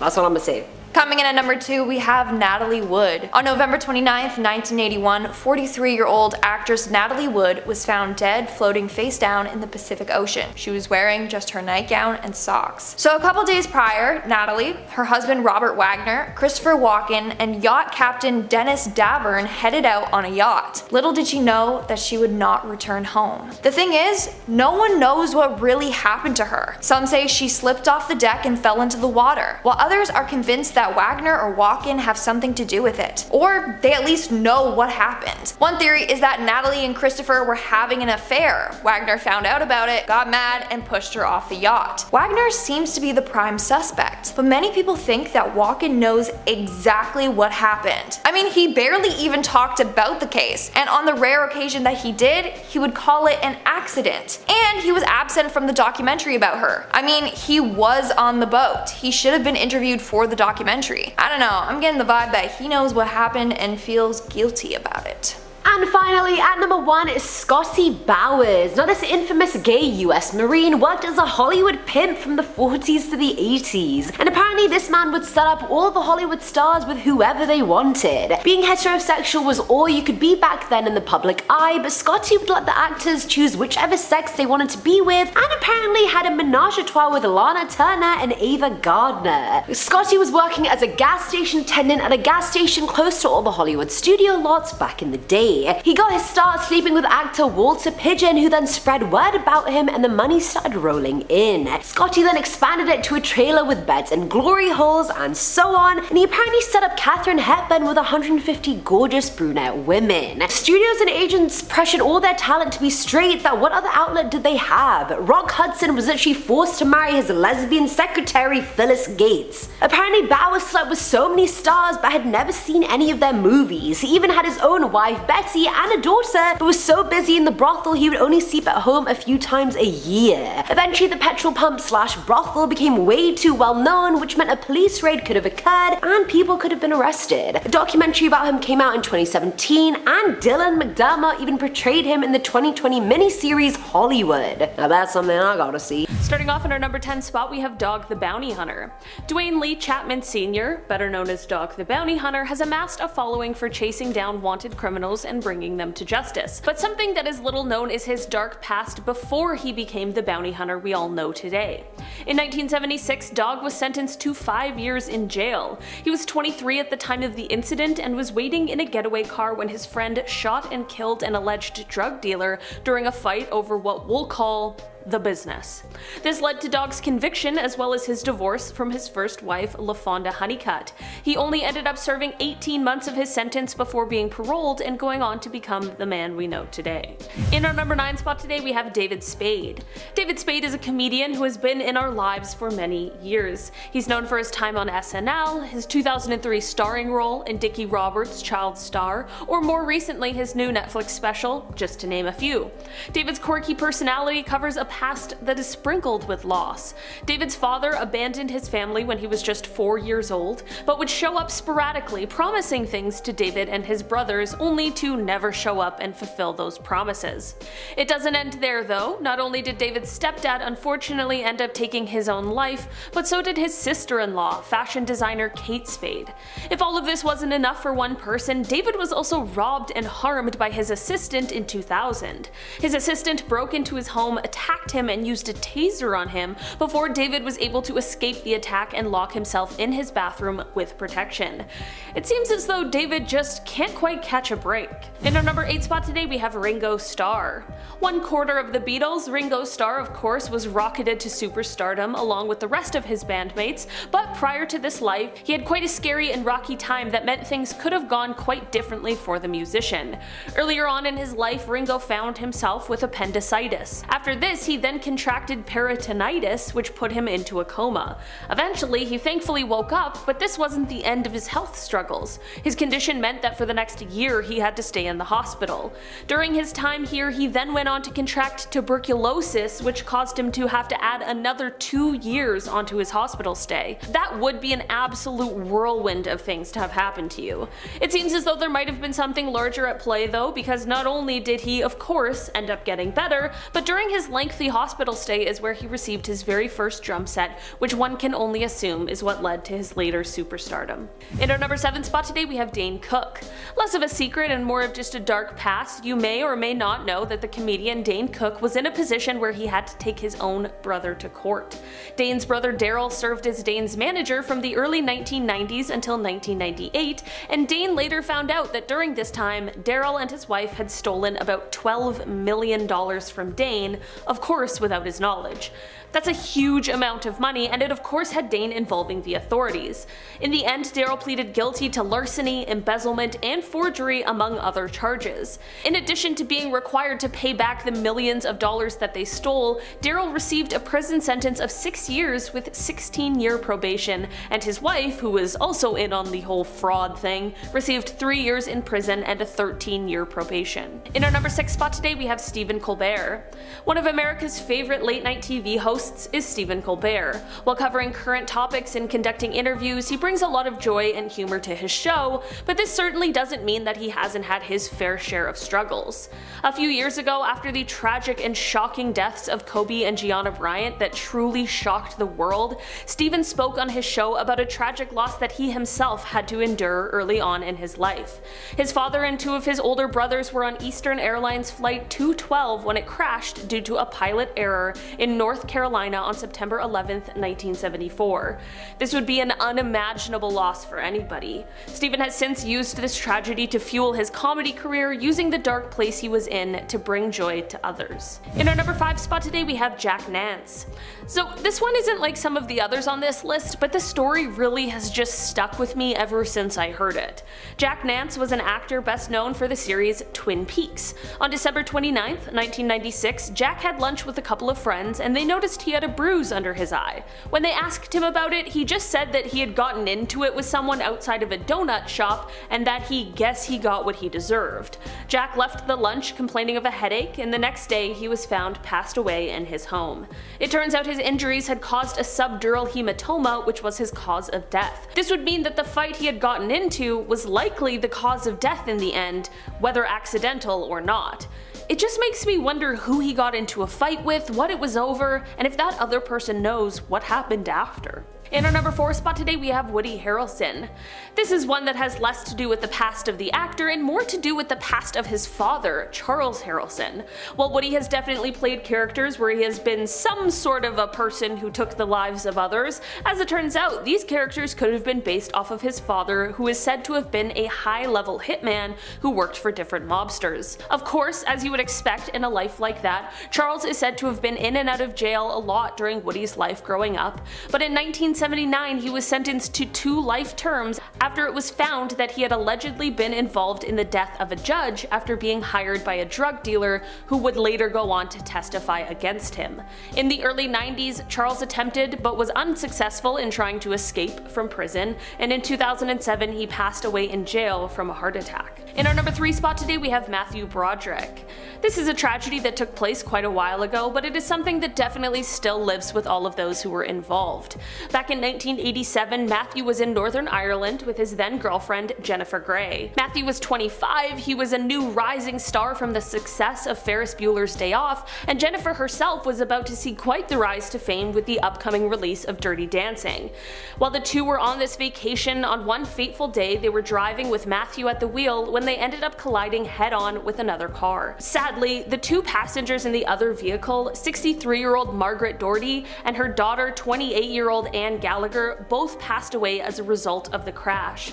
While Matthew doesn't have any specific memories of the crash or really the day at all, he has explained that of course it has been difficult coming to terms with what happened. In our number 2 spot today we have Trevor Noah.